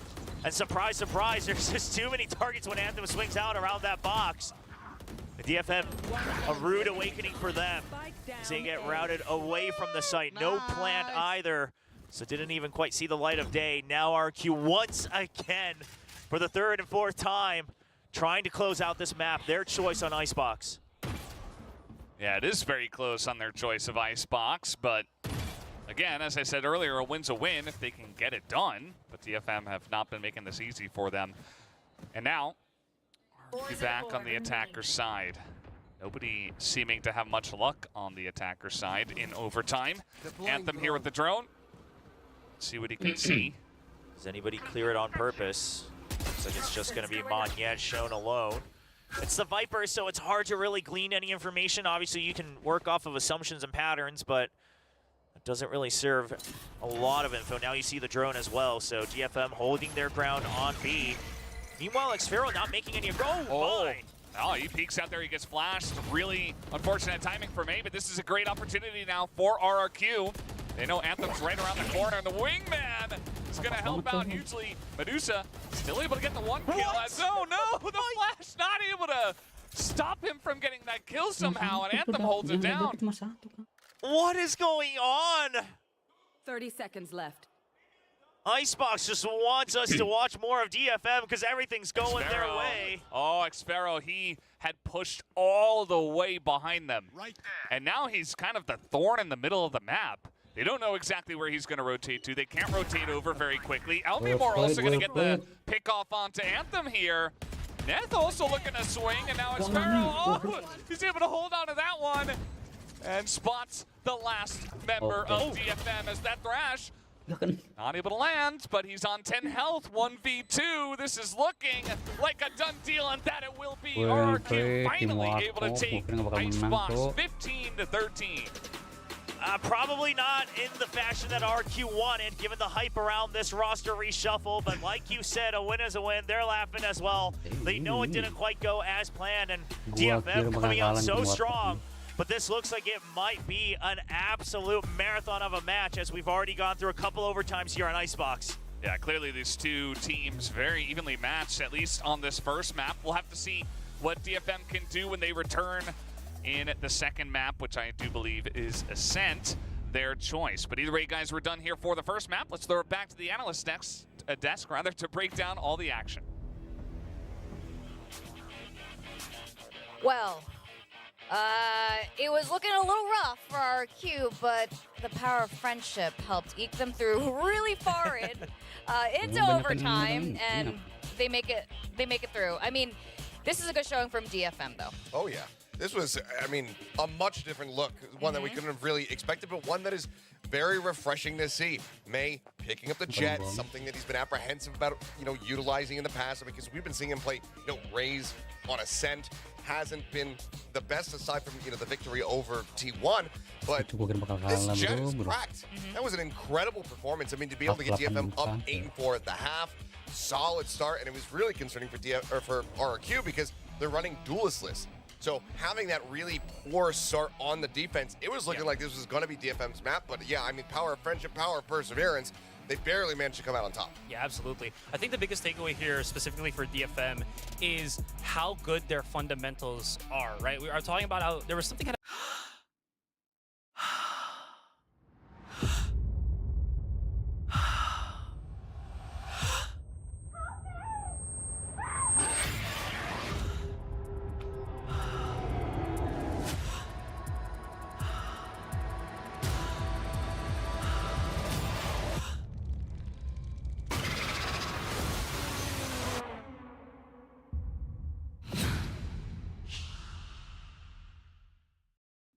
resting on Bellingham's shoulders.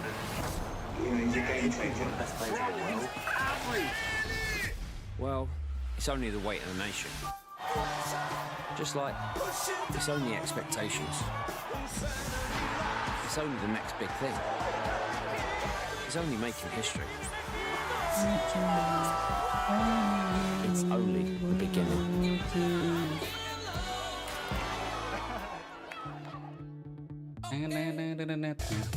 But this did not come easily. Yeah, I think the problem supposedly here for RRQ is how they kind of, I think the cast was talking about it like layers and such. RRQ, I felt like didn't have the right grasp of how to layer their utility. You'd see they're going to throw it at the first contact, the second contact during the post plant. They're not going to have anything, so it's all about that kind of hard shooting style to just kind of keep DFM at bay. And it felt like the entire game they were still kind of just figuring out what the tempo is against DFM before that. And you see like just some heroic plays just so that they can clutch some of these rounds in, which ultimately helped them win the game. But of course, still kind of makes you think, how can they just make it cleaner moving forward? Again, even though they win this first map. I mean, that is definitely going to be the question. This was RRQ's map pick. They have shown a strong showing on this map in the past. This is, maybe a little worrying here. And if you're going to go with a duel less comp, you gotta be able to layer that utility, like you were saying, Asarai. I mean, Killers, how are you feeling like, going into Ascent now? I mean, I think that if May continues to just play the Jet, then yeah, I think this absolutely could go the distance. I think this absolutely could go all the way to 3 maps. But, I mean, one of the big things that they had was a lot of hero plays here for the side of DFM, and I think that Ewok is probably going to be telling them, like, okay, we cannot allow for these things to happen. This is what we're doing wrong. This is how we're letting them kind of, like, inch their way back into these rounds and pull off these clutches against us. If they're able to tighten things up there, then I think that RRQ is still going to be in a good spot. Because, I mean, similar to May, showing off this Jet, we know that Jemkin absolutely cracked in his own right on Jet. So I think that firepower-wise, they're going to be decently matched, and I think that a lot of this will come down to the team play. Yeah, absolutely. It feels like we got a showcase of how technical these teams got during the break, and it really shows during that first map, and I absolutely love it. I do love some of the highlights we got from Monyet, though. We were talking about that zipline moment when Monyet basically Rambo'd his way through A site and just demolished everyone on the other side. But Ascent is the next map. It's DFM's pick. And yeah, they had 2 losses on this map, but those losses were pretty close. I don't know. This is going to be kind of tough for RRQ. This is not a bad map for DFM. Nope, not at all. I mean, one of the things is that they kind of bounce back and forth against each other decently well. Kind of, we've only seen twice from RRQ, 3 times from DFM. If they want to continue to iterate and innovate, maybe we get something a little bit different. But I think that this is probably going to be maybe DFM just shifting over into a more standard composition, bring that Killjoy back in, just saw it on Icebox, keep that here, going into Ascent, pivot off the Rays, move over to the Jet. Probably just going to be, potentially mirrored matchups coming through between these 2 squads. But, I mean, overall, higher attack win percentage there for the side of RRQ. Pretty weak defense. Strong defense for DFM. Weak attack. So this could just end up being like, like a 6-6 half. Correct me if I'm wrong. It was Flipsider that was playing as the KO, right, for RRQ here. He leaves now. I do believe so. So where does Monyet kind of fit into this if they're just going to go for the El Clasico, comp for Ascent? Is he going to take the reins of a KO? I would assume potentially this is where we could see Monyet playing the Omen, and then Estrella moving over onto that KO perhaps. That, or maybe if they even pivot, like Elmimore into that one, and then have Estrella run the Sova, something that he's also quite well versed with. I mean, this is the thing about RRQ, is like they do have all of these possibilities because their players are quite flexible. So, I mean, they could come out with anything. And Ewok did say expect to be surprised. So it could happen. I mean, Monyet on an Omen would make the most sense, but maybe we will be surprised. Before we go into the next game, though, we got our GGG Guess and Gain game. This is our current rank. I'm crap at bronze. So. Oh, I'm also bronze. It just says gold. Are you? Yeah, hey, whoa. Graphics people, fix that. Oh, yeah. I'm the only gold one in here. He's the chosen one. All right, the question is, which team wins more rounds after timeout map 2? This is an interesting stat, actually. We've been showcasing this throughout the Pacific. I believe Team Secret and Paper Rex are top there when Warports are still in from stage 1. Who wins more rounds after the coach's timeout? RRQ is slightly higher at 35% win rate, and DFM at 26%. This is like something to consider. I see the audience kind of knows that. 70% of you guys have picked RRQ.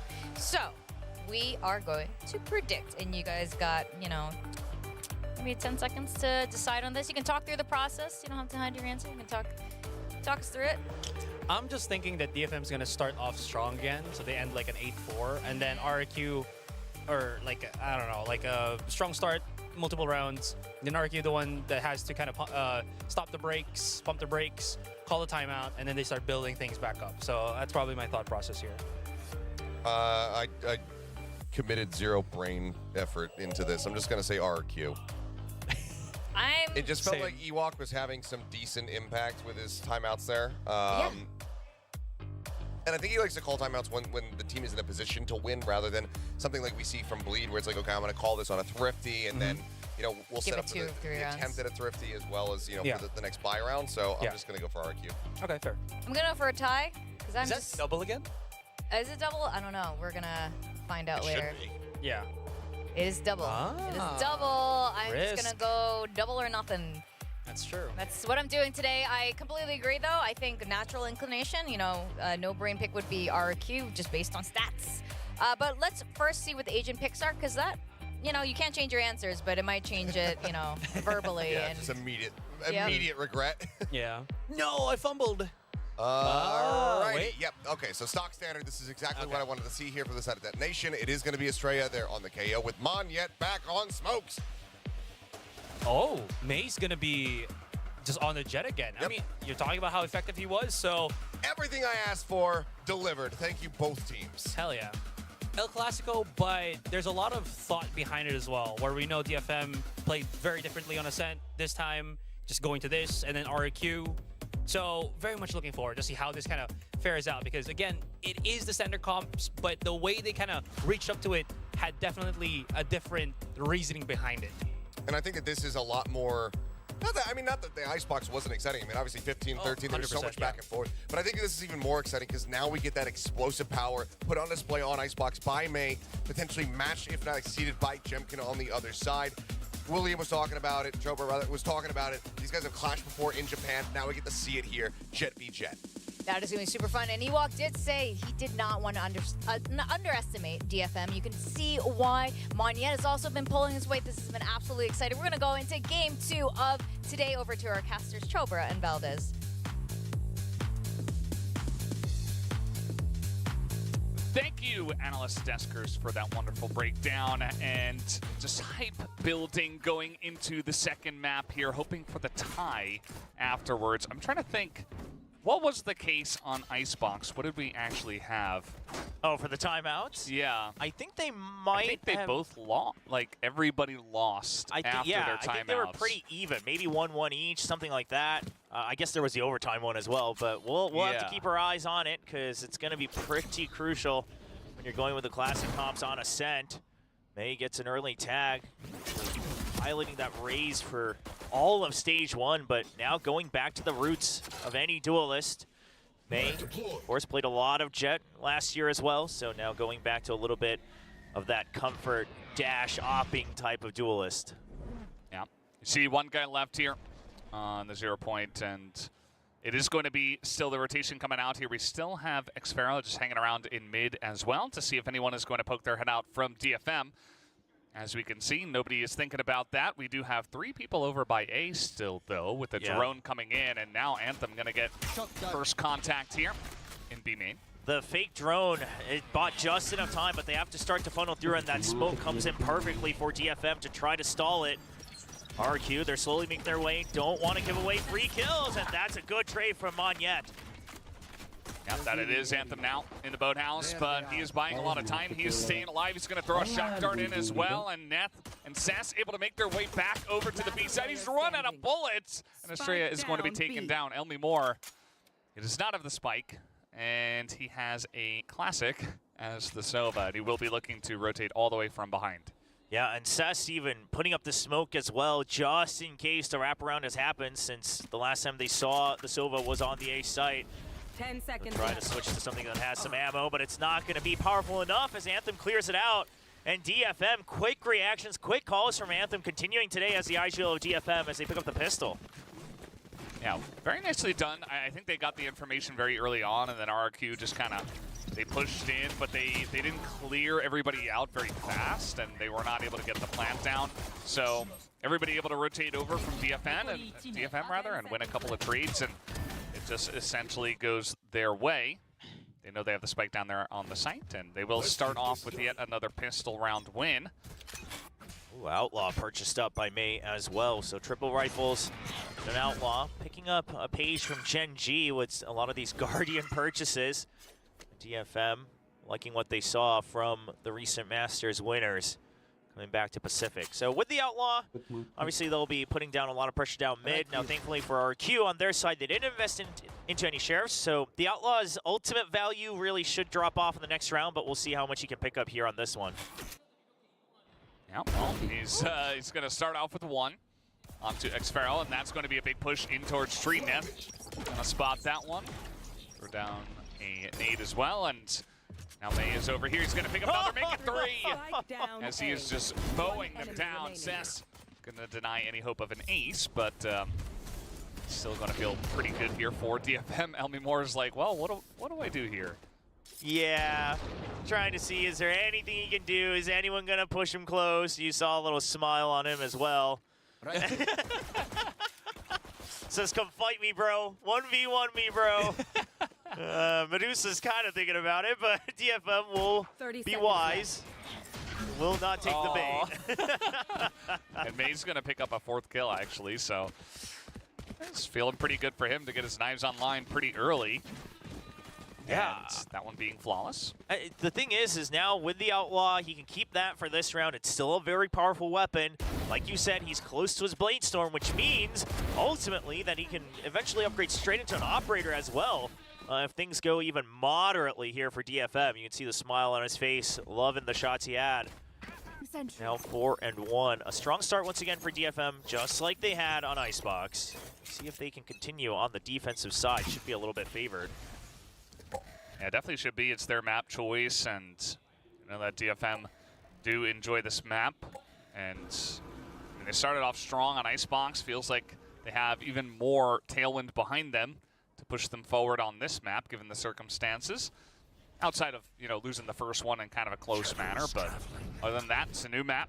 It's a new DFM, they say. As the push is coming on in, we are going to have contact from the turret already as some push is going to come in onto the A side. The recon dart getting some great value. Xfero able to take the first one out. Medusa still on the back of the side here. Will be taken down by Jemkin, but the spray from Sess does get one.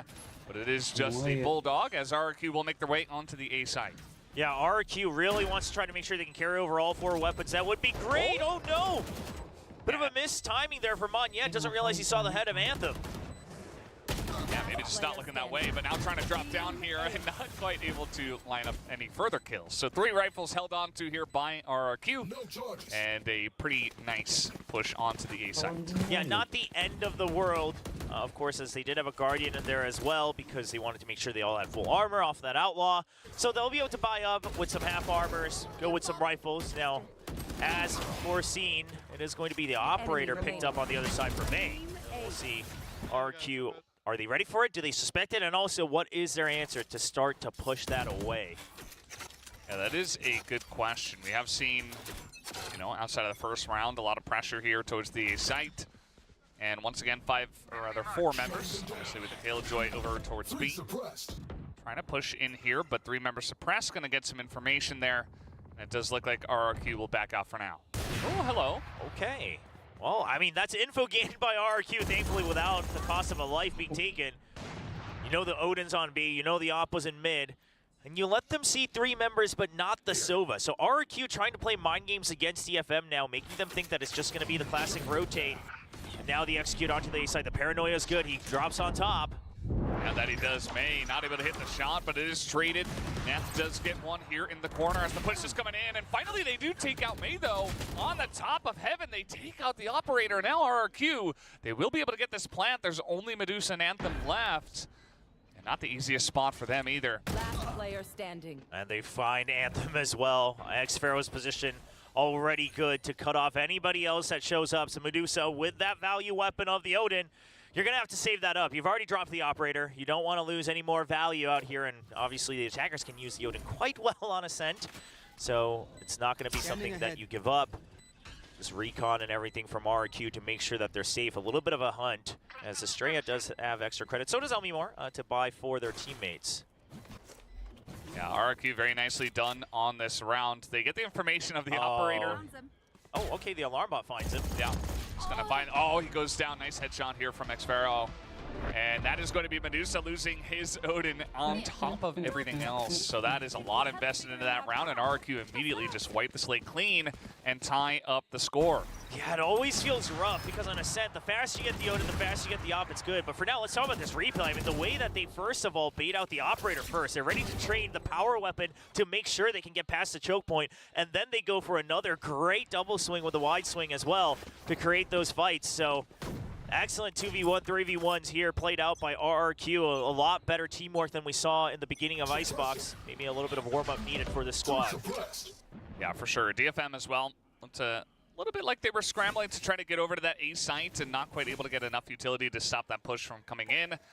And RRQ able to really be crisp on those entry shots to force their way in, essentially. As now, not a lot of time spent over by A. We do have a bit of a B stack here from DFM, though.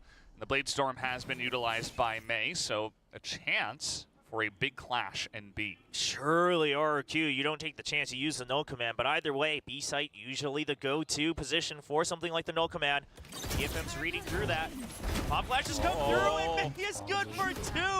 Goes up above off of the paranoia. All right, well, Jemkin is at least able to get that one, but still a huge value for May. Let's see what they can get done. Tess in the corner, able to spray them down. And Neth also picks up one, and now it's all up to Monyet. As I don't quite know where he is, but now they are going to get that information. And DFM on the Thrifty. And that was a very pretty thrifty round from them. Yeah, excellent trap set up by DFM. Just gets the read that if it's not A initially right off the rip, there is a good chance. It's about time RRQ starts to put pressure on B, right? We just dropped the Odin. They're going to think they have an opening. They have the null command. So it's set up. The paranoia is perfect. And May immediately jumps up, gets 2, slows things down, and RRQ kind of a hit the panic button situation as they just try to force their way, and that leads to a pretty devastating loss. Yeah, so much of the way RRQ was able to wipe DFM on the A site a couple of rounds ago. DFM able to do a very similar thing with less firepower here on the previous round. Drone immediately gonna spot Jemkin out here in mid. May have seen a little bit extra. It died so fast, I'm not even sure myself. I think probably just Jemkin spotted. But at the end of the day, the alarm bot's still there, so I love this from Anthem, right? You force RRQ to have to spend more time clearing out positions in mid, and you trust your alarm bot. Now, it has been cleared, and the members on B site, they just have to hold in the site. They cannot stop this push any earlier. Okay, well, Streya's going to open this one up on a Medusa, but May is crisp with it. He does take down Jemkin. This push continuing. Sass on the back of the site. Anthem also slowly rotating over, but they're still in mid. Yeah, Anthem knows this because they haven't actually got into the site. He gets one. Yuto coming out, but he's trained on for 3. The transfer. Oh, that was beautiful. Also the positioning as well from Anthem. He just knows that, okay, they're going to push. They're going to swing off the start. Let me swing ahead of them. Neth going to finish it off nicely, catching off Xpero off guard. So big rounds here for DFM to take once again. Yeah, I know that May put up insane numbers on Icebox. And, you know, maybe it's just because we kind of expect great things from May all the time. But Anthem has absolutely impressed me with some of his decision-making, both individually and as an IGL throughout the match today. Excellent highlights on his own.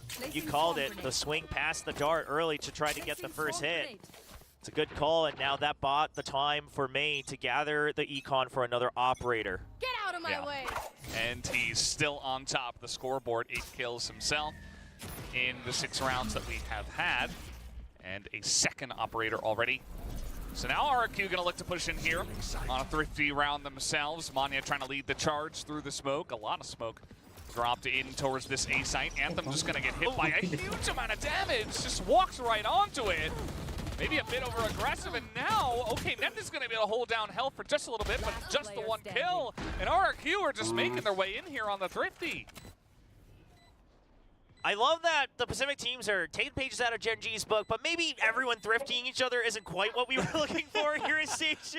Yeah. It is happening a lot, but just goes to show that I think you know, a lot of the teams now upgraded in their teamwork as well, not counting the round out, knowing that you can still do damage if you use your numbers correctly, if you use your util correctly, just like RQ did in this one and DFM several rounds ago. Okay, well, Seth's gonna come in here and pick up a kill, but he has a lot to do and not much time, and only more will take him down. He's not gonna save anything, and that's another thrifty. I think it's back-to-back thrifties, right? Yeah, I believe so. And honestly, we might see more on Ascent, especially with the way some of the util can get you a lot more space, things like that. We'll have to wait and see, but for now, a couple power ultimates online. Of course, the Blade Storm was there, but most importantly, I mean, Anthem getting taken out on an unfortunate timing. He tries to get ahead of the util, but the damaging util flying in, the shock darts and the fragment a little bit later than DFM expected. So Anthem actually drops right into the lava pit, so to speak. Yeah. That's rough. He did not win the game of don't touch the lava. That's for sure. He fell off the bookcase. Oh, that would hurt. That's why they say don't touch the lava. But yeah, that's pretty unfortunate. Now that's going to be Mei losing a second operator on top of it all as well. So it feels like a lot of value on this map from both teams just kind of going to the wayside with these thrifties coming through. Estrella would have been stuck, but no follow-up in damage from DFM. Immediately draws out Monyet's smoke, though. So now DFM should have a bit of an inkling that there's still a lot of focus on that mid. Even saw a bit of that fake shrouded step. Mei waiting to see if there's a counter peek. Now the smoke to pressure mid. They already cleared out the alarm bot. So DFM now basically have to stick with a 2-1-2. There's no other way to really get good information in the current state of this round. Yeah, absolutely. And RRQ are going for this push in towards tree. It is going to be Jemkin who leads the charge, as we have a lot of blinds being thrown through. I heard a Hunter's Fury, yes, did come out. Medusa also going to pick up that kill onto Xfero outside behind. So that's going to be the one. It's S himself going to get a crisp headshot and make it another one from Mei. But Estrella and Monyet trying to make things interesting. Neth will trade one back, and it's only Monyet. And they know exactly where he is. He is going to TP out of the site, pick up the spike, and get it planted. But he's already taken a bit of damage, and they are swinging from every angle here, and he will be taken out. So DFM back on the board. Yeah, I mean, it would have been so many members to fight through. So getting the plant at the very least, making sure that you've got some credits still flowing your way, despite the loss as we continue to trade round for round. But getting this kill on Xfero was big. I love the timing from Medusa as well, to push forward and say, okay, you know what, we heard them kind of back out of A short, but they're definitely not coming into B because main control has been lost. That'll be the timeout. Everyone from the analyst desk of both languages now waiting to see the result of the next round. Waiting with bated breath to see. And yeah, I mean, I think this is a pretty good time for RRQ to call the timeout. They did just get cleaned up there. Yeah, it's honestly, the score line is not that bad considering it's attack on Ascent, right? You've still got several opportunities to try to bring their things forward. I mean, listen, you end on a 5-7, even a 6-6, that's actually great most of the time for an attacking team in the pro scene on Ascent. So we'll see. If RQ can turn things around here, it's a pretty good half already. But if they do lose out here, the snowball starts to roll, right? Econ hasn't really stabilized for either team just yet. And I think that's what Coach Ewok is looking to stop. Hey, he always looks a bit concerned, I feel. A lot of the coaches do. It makes a lot of sense. It's a very stressful job. Oh, yeah. Being a coach. Just you try to fit everything you want to say in that very small amount of time. Obviously, you have a lot of time during, you know, prior to the match and during scrims and stuff like that. But during the match, you just got to watch and hope that it goes well, essentially. As Mei has gone back to the operator here. Third time's the charm. Yeah, we'll see. So far, that, like you said, the value hasn't really delivered. It hasn't transferred to a win whenever you've picked up that operator. A lot of mid-focus trying to clear that Killjoy util, but it's a full stack of utility on that B side to support the operator. And also, I want to say that they're trying to counteract potential for this lockdown here on the B side. Medusa gonna peek out alone, but this is actually a bit more of an aggressive bait and switch here for the operator to be planted, right? Because it's both the Silva and the Killjoy going out, making so much noise for an extended period of time. RQ's gonna want to re-clear this, I feel, but that could be their downfall. Let's see how many people are gonna peek around this corner. They are absolutely looking to do it, although they might send the drone. Yeah, you gotta use the drone. I mean, you have no other information else around the map either. Or that. I don't, yeah, you're gonna have to use the drone one way or the other. Well, he takes out the turret, now he's gonna back away. And meanwhile, Anthem just waiting in market, feeling the pressure. In comes the shorty. Estrella actually gets the kill with the Vandal here, and now the push coming in. Mei is going to hit that shot on the operator and shut down this push onto B for now, although we do have a couple of members pushing, and we do have double lockdown.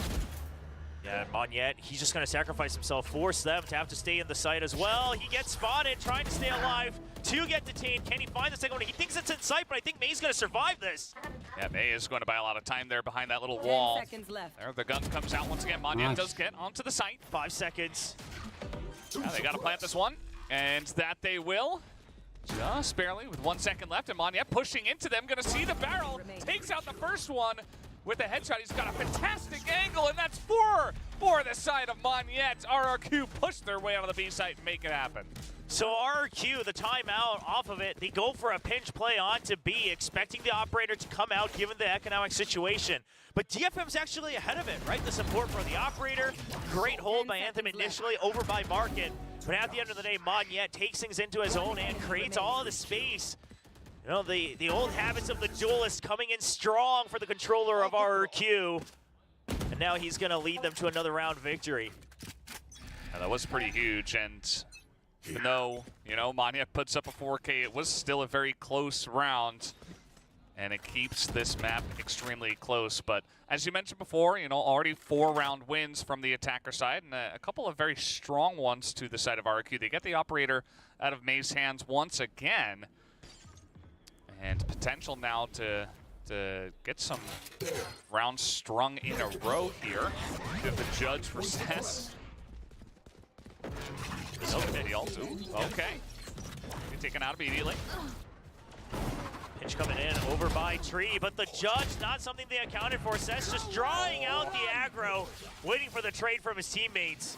And he's able to upgrade to that Vandal, and now Estrella kind of an awkward spot. They're immediately going to throw down the smoke, and this is not going very well for RRQ. DFM are holding this off with flying colors, only losing May so far. So that's going to push a bit forward as RRQ are continuing to just hold here in A main. Yeah, you do have credits to buy up again, and there's a lot of time, so just fishing to see if you can get some kills. 30 seconds left. RRQ, they would love to have an opportunity to already tie things up at 5, but I feel like at this point, yeah, you're not going to want to force it too hard, right? If they go for the peak, sure, you get the trade, maybe then you go for the plant.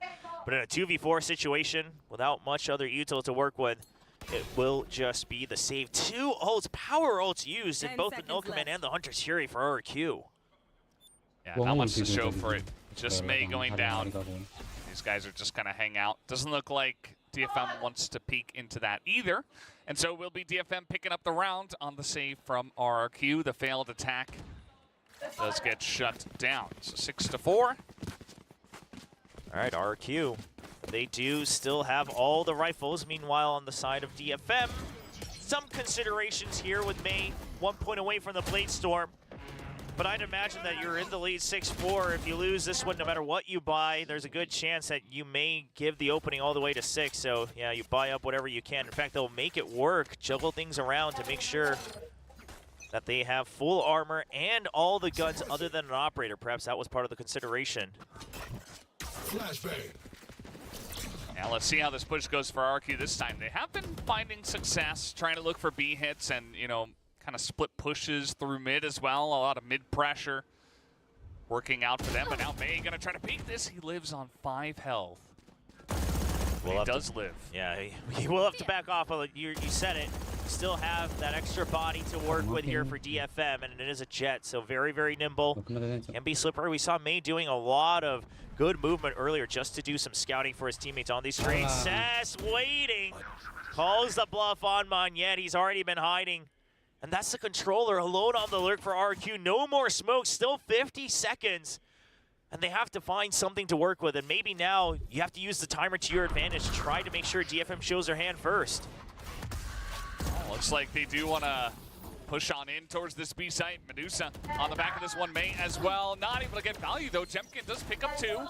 Anthem only getting Elnimore here as they will be able to get this plant onto the B side as well. xFaro trying to get ahead of the rotation. He's already deep in market, but does he realize that there's 2 here?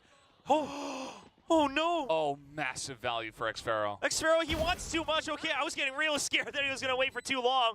But that is the shutdown. Now you know that they're probably grouped up together somewhere here towards the defender spawn. That is just huge. I mean, DFM, they got to clear out market now as well. I mean, there's so many angles, and they know exactly where Anthem is. They take him down, and RRQ picks up a 5th round win on the attacker side of Ascent. Can't believe, I mean, we've seen moments where you keep your target on your screen and you still wait for too long. And xFaro decides that he's going to keep swinging 90 degrees to see if he can get double value. But either way, he'll make it work. Keeps control of market. A huge play by the Sentinel of RRQ. Nice. You can see he's just checking behind. He's like, okay, I got to make sure that I don't get shot in the side of the head while I'm doing this. And also just to make sure he knows exactly how many members there will be pushing through there if he does go down. As now, we do have RRQ last round in the half here. It looks like 4 guys in A main. Maybe going for another A hit here, Neth, to get the dagger down, but they're already in onto the site. The Jet is at least. And Jemkin able to clear out pretty much every corner on the site. They just waltz on in. It's going to be the retake from DFM. Yeah, they do have the Blade Storm, so that Marshall going to be put away for now by May. The site was relatively left open, so DFM's meant to go for this retake. Paranoia primed up by Cess. See if they're ready for it, waiting for RQ to waste a lot of that utility first. They are throwing a bunch of flashes over the top. So May flying, and now Medusa going to get the angle onto Xfero. Here comes May looking for it. Immediately gets shot out of the air. Help me more holding down the site, picks up a 3K. And all of a sudden, it's only up to Medusa. The retake not working out with the bulk of the members. So now Medusa has to clutch this one out. He's not looking the right way, and he gets taken out. Elmore with the 4K. RRQ ties it up. 6 rounds on attack. Yeah, 6-6. An excellent showing for RRQ on the attack, like you said. Of course, bouncing back from the pistol round loss as well. So all things considered, I would say RRQ feeling like they have the advantage now going into the second half. But you know, you look at it the other way, that means we're back to square one. And whoever wins the pistol, they'll have the advantage no matter what, no matter how you cut it. And timeout only being used by RRQ to make this catch-up happen. See if DFM chooses to use either of theirs post-halftime. Yeah, so I guess our analysts, 2 of them going for RRQ, having those wins after the timeouts, right? So should be pretty happy at this moment in time. Yeah, but yeah, so far. It can all change in an instant if DFM call a timeout and then win a round. And then it's tied. Victoria might get 2 ranks up, oh my. Yeah, could happen. Could happen. Now, we look at the live winning percent. This takes into account their record so far on the upcoming half and then combine it with the scoreline that they currently have. So trying to give you a bit of a better picture of what to expect, but lo and behold, it's pretty much half-half here on Ascent with these 2 teams. And I think that just goes to show how strong DFM's Ascent really is, right? I mean, you're going to the attacking side in the second half, and the AI tells you that you still have a 49%. It's not the AI, by the way. Our writers actually have their own formula to make this work out. I just mean the computer's actually crunching the numbers. Yeah, I mean, it's always fun to look at the stats and to think about it, but at the end of the day, this map will be unique in its own right, I would guess, from this point in time. As you mentioned, I think the most important thing is who starts off here with a good pistol round. If it is RRQ, which, by the way, they did win the pistol round, the second one in Icebox, but it was both teams winning on attack, actually, for the pistol rounds on Icebox. We did have DFM winning the pistol round here on defense to start off Ascent. Xfero holding an off angle right past the box. Doesn't quite show his elbow. Both of them should get tagged. Xfero not sure if he was tagged just yet, but Magnet hides in the smoke. That's going to hide in there, and a massive right click onto May. He's just going to be taken out immediately, and Magnet being very annoying here in Hell. They're going to have to clear him out. Xfero pretty low as a lot of targets here, but Magnet gets a second one. Xfero low on health, still able to get one. The Sheriff shots finally ring true, though, for Medusa. And he is going to get huge value there, and that's a 3rd one now to Medusa. Can he make it 4? He's going to spot Elmore, who is the last member left here on RRQ. It has a lot to do, but they're pretty low on health, and the shock dart not going to hit. It does not matter. Net just going to shoot him down, and it's DFM on attack to get another pistol round win. Yeah, you win both pistols, and you're absolutely in a much better position to try to close this map out. On any map, doesn't matter if it's attacker-sided, defender-sided. It's such a huge advantage when you're playing an MR12 type of system. So DFM feeling very good, taking the lead right back. I thought it was going to get dicey when Magnet bought so much time, but Medusa, crispy, calm with the Sheriff, and even make sure that he dodges that shock dart just a bit, stays ahead of it. Yeah, that's really the one guy who was able to keep it all together. It was pretty back and forth for the majority of that round. You know, there were trades going either way, but then eventually Medusa steps up with that expensive pistol. Is able to make it work. We do have now DFM, after winning this pistol round, looking to push in through B main, just dry clearing all the corners. We do have the smoke to come down now from Magnet. Yeah, and RRQ will make the read. They've pushed out A main, they pushed out mid, so the stack coming through on B just in time. Not gonna all hold close though. Omimore the only one just to try to buy some time. Yeah, that's a bit of a very, very valiant effort to take down the drone, but couldn't complete the mission. Nice try, but yeah, just some bonus points there. Jemkin does get 1 kill, but it's looking pretty good for DFM to follow up with the 8-6. Estrella here with the classic. Do you even poke into this? I mean, I'm surprised he is, just because it's not like anyone's been chipped. Planted. Yeah. And you made no investment in this round. You might as well go down to the spike. It looks like he will back out for now, but they might look to root him out. I mean, I think they probably could afford to maybe, give up one of the weapons. They're trying to consider, do we switch out to the Spectre or not, but they decide, okay. Oh, actually, they're going to go as a group. Well, Estrella probably thinking, thank you very much. Okay. This is a group. This is the correct call, by the way, because there's just no reason for you to really greed this, because you have everything to lose. Yeah. There's no reason to take the risk, really. And Estrella is going to come on in here and die to the spike. Down he goes. So DFM take this 8th round very gladly after the pistol. Yeah, it seems like Neth wanted to consider the option of, hey, it's just a Spectre. Like, can I go in with the Ghost so I'm not giving him any opportunities, but just see if I can get an extra point towards the null command, because he does have, I believe, 4 points. So, yeah, okay, that's a very powerful ultimate. Try to get it online ASAP. But it looks like after some discussion, they decide, well, it is still an automatic weapon, right? That's something we could use on the next round. And DFM will carry over full value, just buying up 1 extra Vandal. Let's see how it goes from here. Let's see what DFM's attacker side looks like when the score is pretty similar in terms of rifle power, I should say. Obviously, they haven't fully bought up just yet, but I just want to see what kind of strategies they do bring into this map from the attacker side. As Estrella a little bit slow on that one, but he does get the kill, and we do have a shorty kill as well, but Anthem going to get the low health Estrella down. Yeah, recons from both sides. Monette not getting tagged in the site. Jemkin will try to hold on to Tree as the drone comes in to support, trades across the site. And then Medusa able to trade it back, and now a Swift Guardian kill. Elmibor kind of in an awkward spot himself. He's trying to peek out, but might get double peeked as well. There goes Medusa. He's going to pick up another one. The Vandal getting huge value for him, as now they know exactly where Xpharaoh is. The reposition. DFM looking to get this bonus. Oh, but the spray comes down from Xpharaoh, just barely able to clutch it out. Not the cleanest, but they get the job done. Man, so DFM trying to make sure that they have a 2v1, right? You're not trying to stick the plan or anything, but once the reposition happened, I would have appreciated maybe if there was a bit of a more blatant committal to the fake plan. Xpharaoh, he's ready for it, and he's got a Phantom. He can hold the spray. Crouches right below the enemy's bullets. And what a turnaround. I mean, very costly for RRQ, but just enough for them to still purchase up an Odin across with the half armor. Yeah, it's another one of those a win's a win in terms of rounds. It was very close to DFM picking up a very juicy bonus.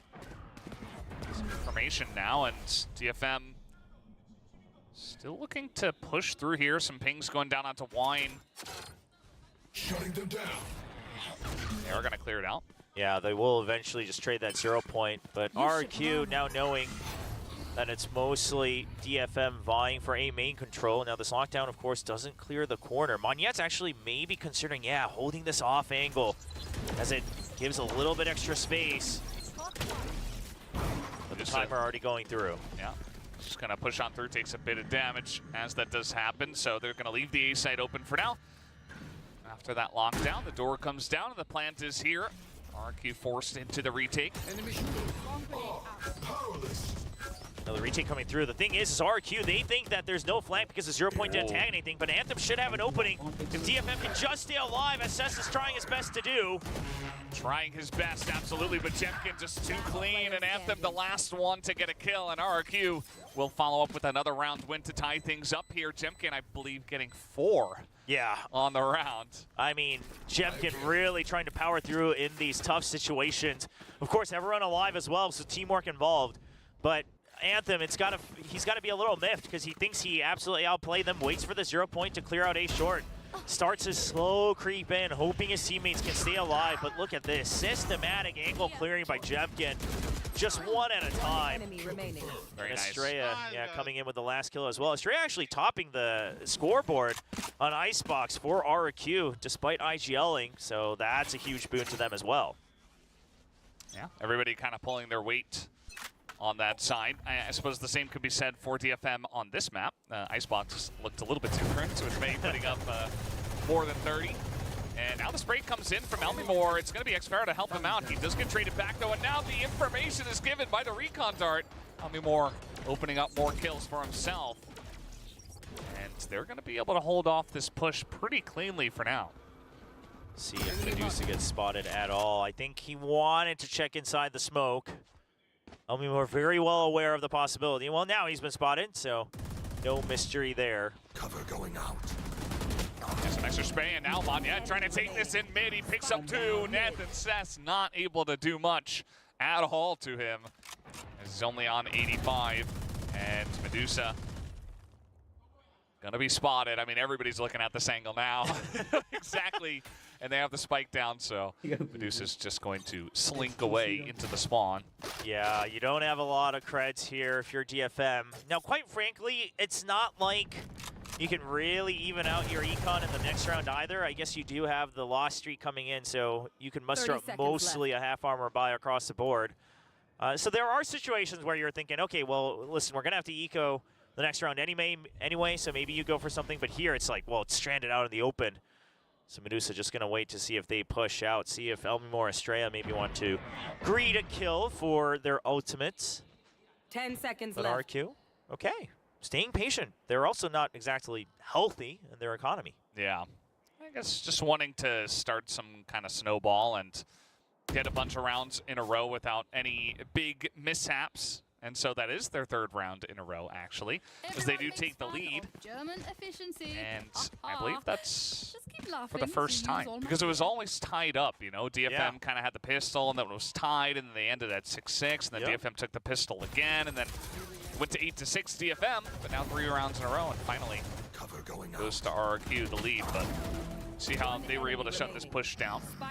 Yeah, very patient from Monyet there to reposition. And now the timeout from DFM. See if not only can they claw their way back in the actual game, but also in the guessing game. Try to get their own timeout win. This is full meta now here at Pacific. Yeah. Even if DFM don't win this one, it's not over yet. That's true. For Victoria, they could take a second timeout and then win the next one. And then, but we'll have to wait and see how that goes. It's still such a close map. I mean, I wouldn't be surprised if we maybe even like DFM come back and then RRQ have to call it another timeout, and it gets really interesting from there. I mean, listen, it's 9-8. We could be in for a very long haul, not only on this map, but potentially into a map 3, I believe, over onto Lotus. So see what DFM has discussed. Something that that we haven't seen too much of yet in the 5 rounds of the second half is a lot of mid pressure, whether it's through utility, whether it's through actual digging deep. And for now, they're going to leave it open once again. Looks like it's just going to be a fast push. They do have Anthem 1 point away from that ultimate. They're going to force up into this for a couple of their members. Yeah. Something that Achilles mentioned is that they don't necessarily take timeouts right before they buy big, right? So they're just going to try to push in here with whatever guns they have. And May, he gets in first, but he's immediately taken out by Elmimore. And they don't take the corner. Xfero just sprays down 3. And that's going to put an end to that push immediately. RRQ 10-8. As the fast push is not very fast. Yeah, a bold attempt to try to overcome the Odin. You assume that normally if the Odin starts to spam right away, that it's, the Odin there, and then maybe one person watching from mid or way back over by defender spawn, so the Jet can try to get ahead of it. I mean, we've seen it work successfully multiple times throughout the history of Ascent, but sometimes this happens, and it's a good spot from Xfero, in fact, to give the call to Elmimore. Get ready for the dash that's coming over the roof. Bit of a chuckle out from Xfero, and now the tiles crunch. What a call from RRQ to try to counter out the tempo, but They're not going to quite make it. The 0 point forces them to stop in their tracks. Yeah. So that's going to be stopped at least. But yeah, DFM, again, I mean, they have the Blade Storm available. They have a Sheriff, though, on Medusa.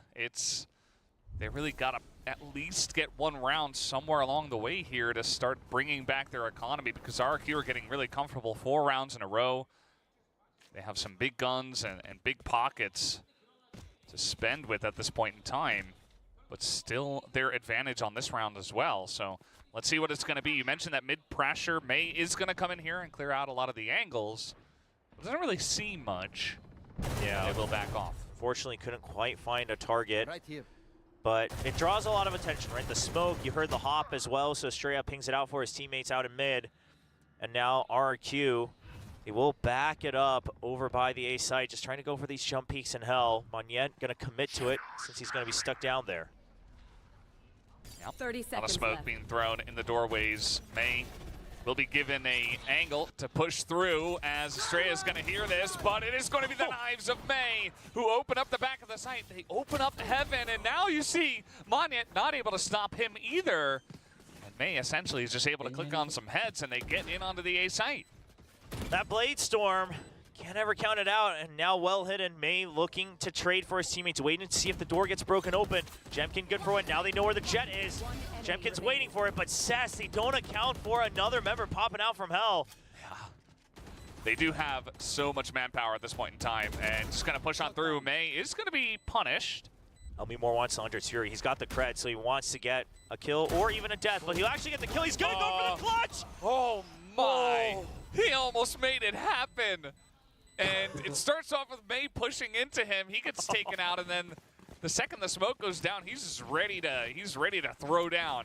And one by one, they peek him, which is not great from the side of DFM. And he almost got away with murder there. Yeah, absolutely. I mean, I believe he got the dink, or at least some damage to Cess as well. It's just through the hardwood floor. Yep. Cess takes a bit of an aim punch, but he'll still calmly close out the round. And sure, you know, an eco with the Blade Storm for DFM, so they'll just buy up. They're not going to be too miffed about the weapons lost. Meanwhile, Operator online for Jemkin. He's holding B on his own. That frees up the rest of RRQ to stack like they are right now over by the A side. Yeah, 3 of them on the A site at the moment. Xferal also going to hang around over there. What is going to be the call here from DFM this time around? They were able to get a very nice aggressive push on a B the last time with the Blade Storm. And now with your own guns, going to make something happen. The drone isn't going to see anyone in mid, as we did see Anthem just hiding behind the stairs. Yeah, now a rotation out. DFM trying to buy out, or you know, a lot of time to bait out a lot of this utility, but RRQ didn't invest that much. I mean, yeah, the drone's a pretty big investment early on. They don't get a lot of information for it, but DFM also have to re-clear every single step of the way. Now forcing a lot of attention onto A. It's a pure fake, but that alarm bot, it'll let it be known. RRQ sound the alarms. And here is the Hunter's Fury. They're all caught in this bottleneck. Oh, that's really rough. Everybody's just trying to jump around, but it's actually Jemkin from the off angle who does get the 1 kill, but May trying to push through, gets the entry. Cess is taken out. Recon Dart taken down as well, but Jemkin gets a second. Xferal still alive, and it's only Medusa with the Odin trying to make the miracle happen. And there will be no miracles here tonight. RRQ does pick up their 11th round. Yeah, the fact that the alarm bot was still there and the Hunter's Fury online, RRQ never ever felt an ounce of pressure to try to shift their positions, right? You're still having the Sova on A short. Able to support from afar, forces them all have to hop around in that market like fish in a barrel. Jemkin and Xferal taking turns cleaning up house. He fucks him. Yeah, Jemkin getting a little excited. Now the one way, DFM trying to get ahead of it, trying to pick up the pace, but they'll get stopped in their tracks, using their own smoke just to take control of A main. They're coming in here. Flash gonna catch Jemkin. There's a lot of stuff in his face, so he's not really gonna be able to snipe much. He'll just have to back off. But that is just fine. May gonna make their way in, and now Monette picks up another kill here on a Neth. as that will take some pressure away from this push. Jemkin in the 1v1. May gonna get the headshot down, and Jemkin can't land the shot, not expecting the aggression, and Medusa's in the back there, just gonna sheriff a guy down. Not gonna expect that. RRQ knows they need to speed up. They don't want to get caught by the flank anymore, so now they start to flood in through tree, and it's a double kill. Estrella and Xfero getting one each. They haven't cleared hell just yet. Monyet fishes for it. They're not going to spot him, but finally when the smoke does drop, now it's all up to Medusa, but he's holding the defuse, and he can't stop it from being defused, and he gets taken down. 12th round here for RRQ, as they are on the doorstep of winning the match. Yeah, a lot cleaner from RRQ compared to the Icebox. Maybe it's the warm-up, and maybe it's the map, but either way, looking very, very solid for the Indonesian squad. Trying to close things out. Now, they were at 12 points over on Icebox before, so... They were, and they were getting excited then as well, which is something I wanted to mention because things were getting dicey in this round here as well. I was getting a little bit worried for them, but Monyet able to hold it down, able to clutch it there. And now on the doorstep of winning, DFM maybe not able to get their round, or rather their map pick either, which would be pretty disappointing, especially because I feel like they've had a very nice showing here in this match, but might not have much to show for it if they get 0-2'd. But what are you going to do? RRQ able to put up the better numbers tonight. Op holding. No support, though. Fully has to trust in his own aim and his own abilities to get out with that tailwind. But look at this. I mean, you're trusting that Op so much faith in Jemkin, right? You're trusting that if someone shows up, he's able to get the first kill. That's going to have to force DFM to rotate. You're ready to pinch on them in mid, and if they don't come through there, it's a fast rotate through market over onto B site. Smoke out the ready by Monyet if you look at the mini-map. Yeah, maybe even a paranoia as well. He throws it forward, and that's going to be a lot of information given. So we do have the ult utilized there, trying to push on in towards this B site, just trying to force it, but there's a huge crossfire coming in from RRQ. They're so ready for this, and May not able to get anything done except the one kill. That will do it. RRQ picks up the 2-0 win over DFM tonight. DFM tried to recreate the miracles from stage 1 in their opening match, but it's going to be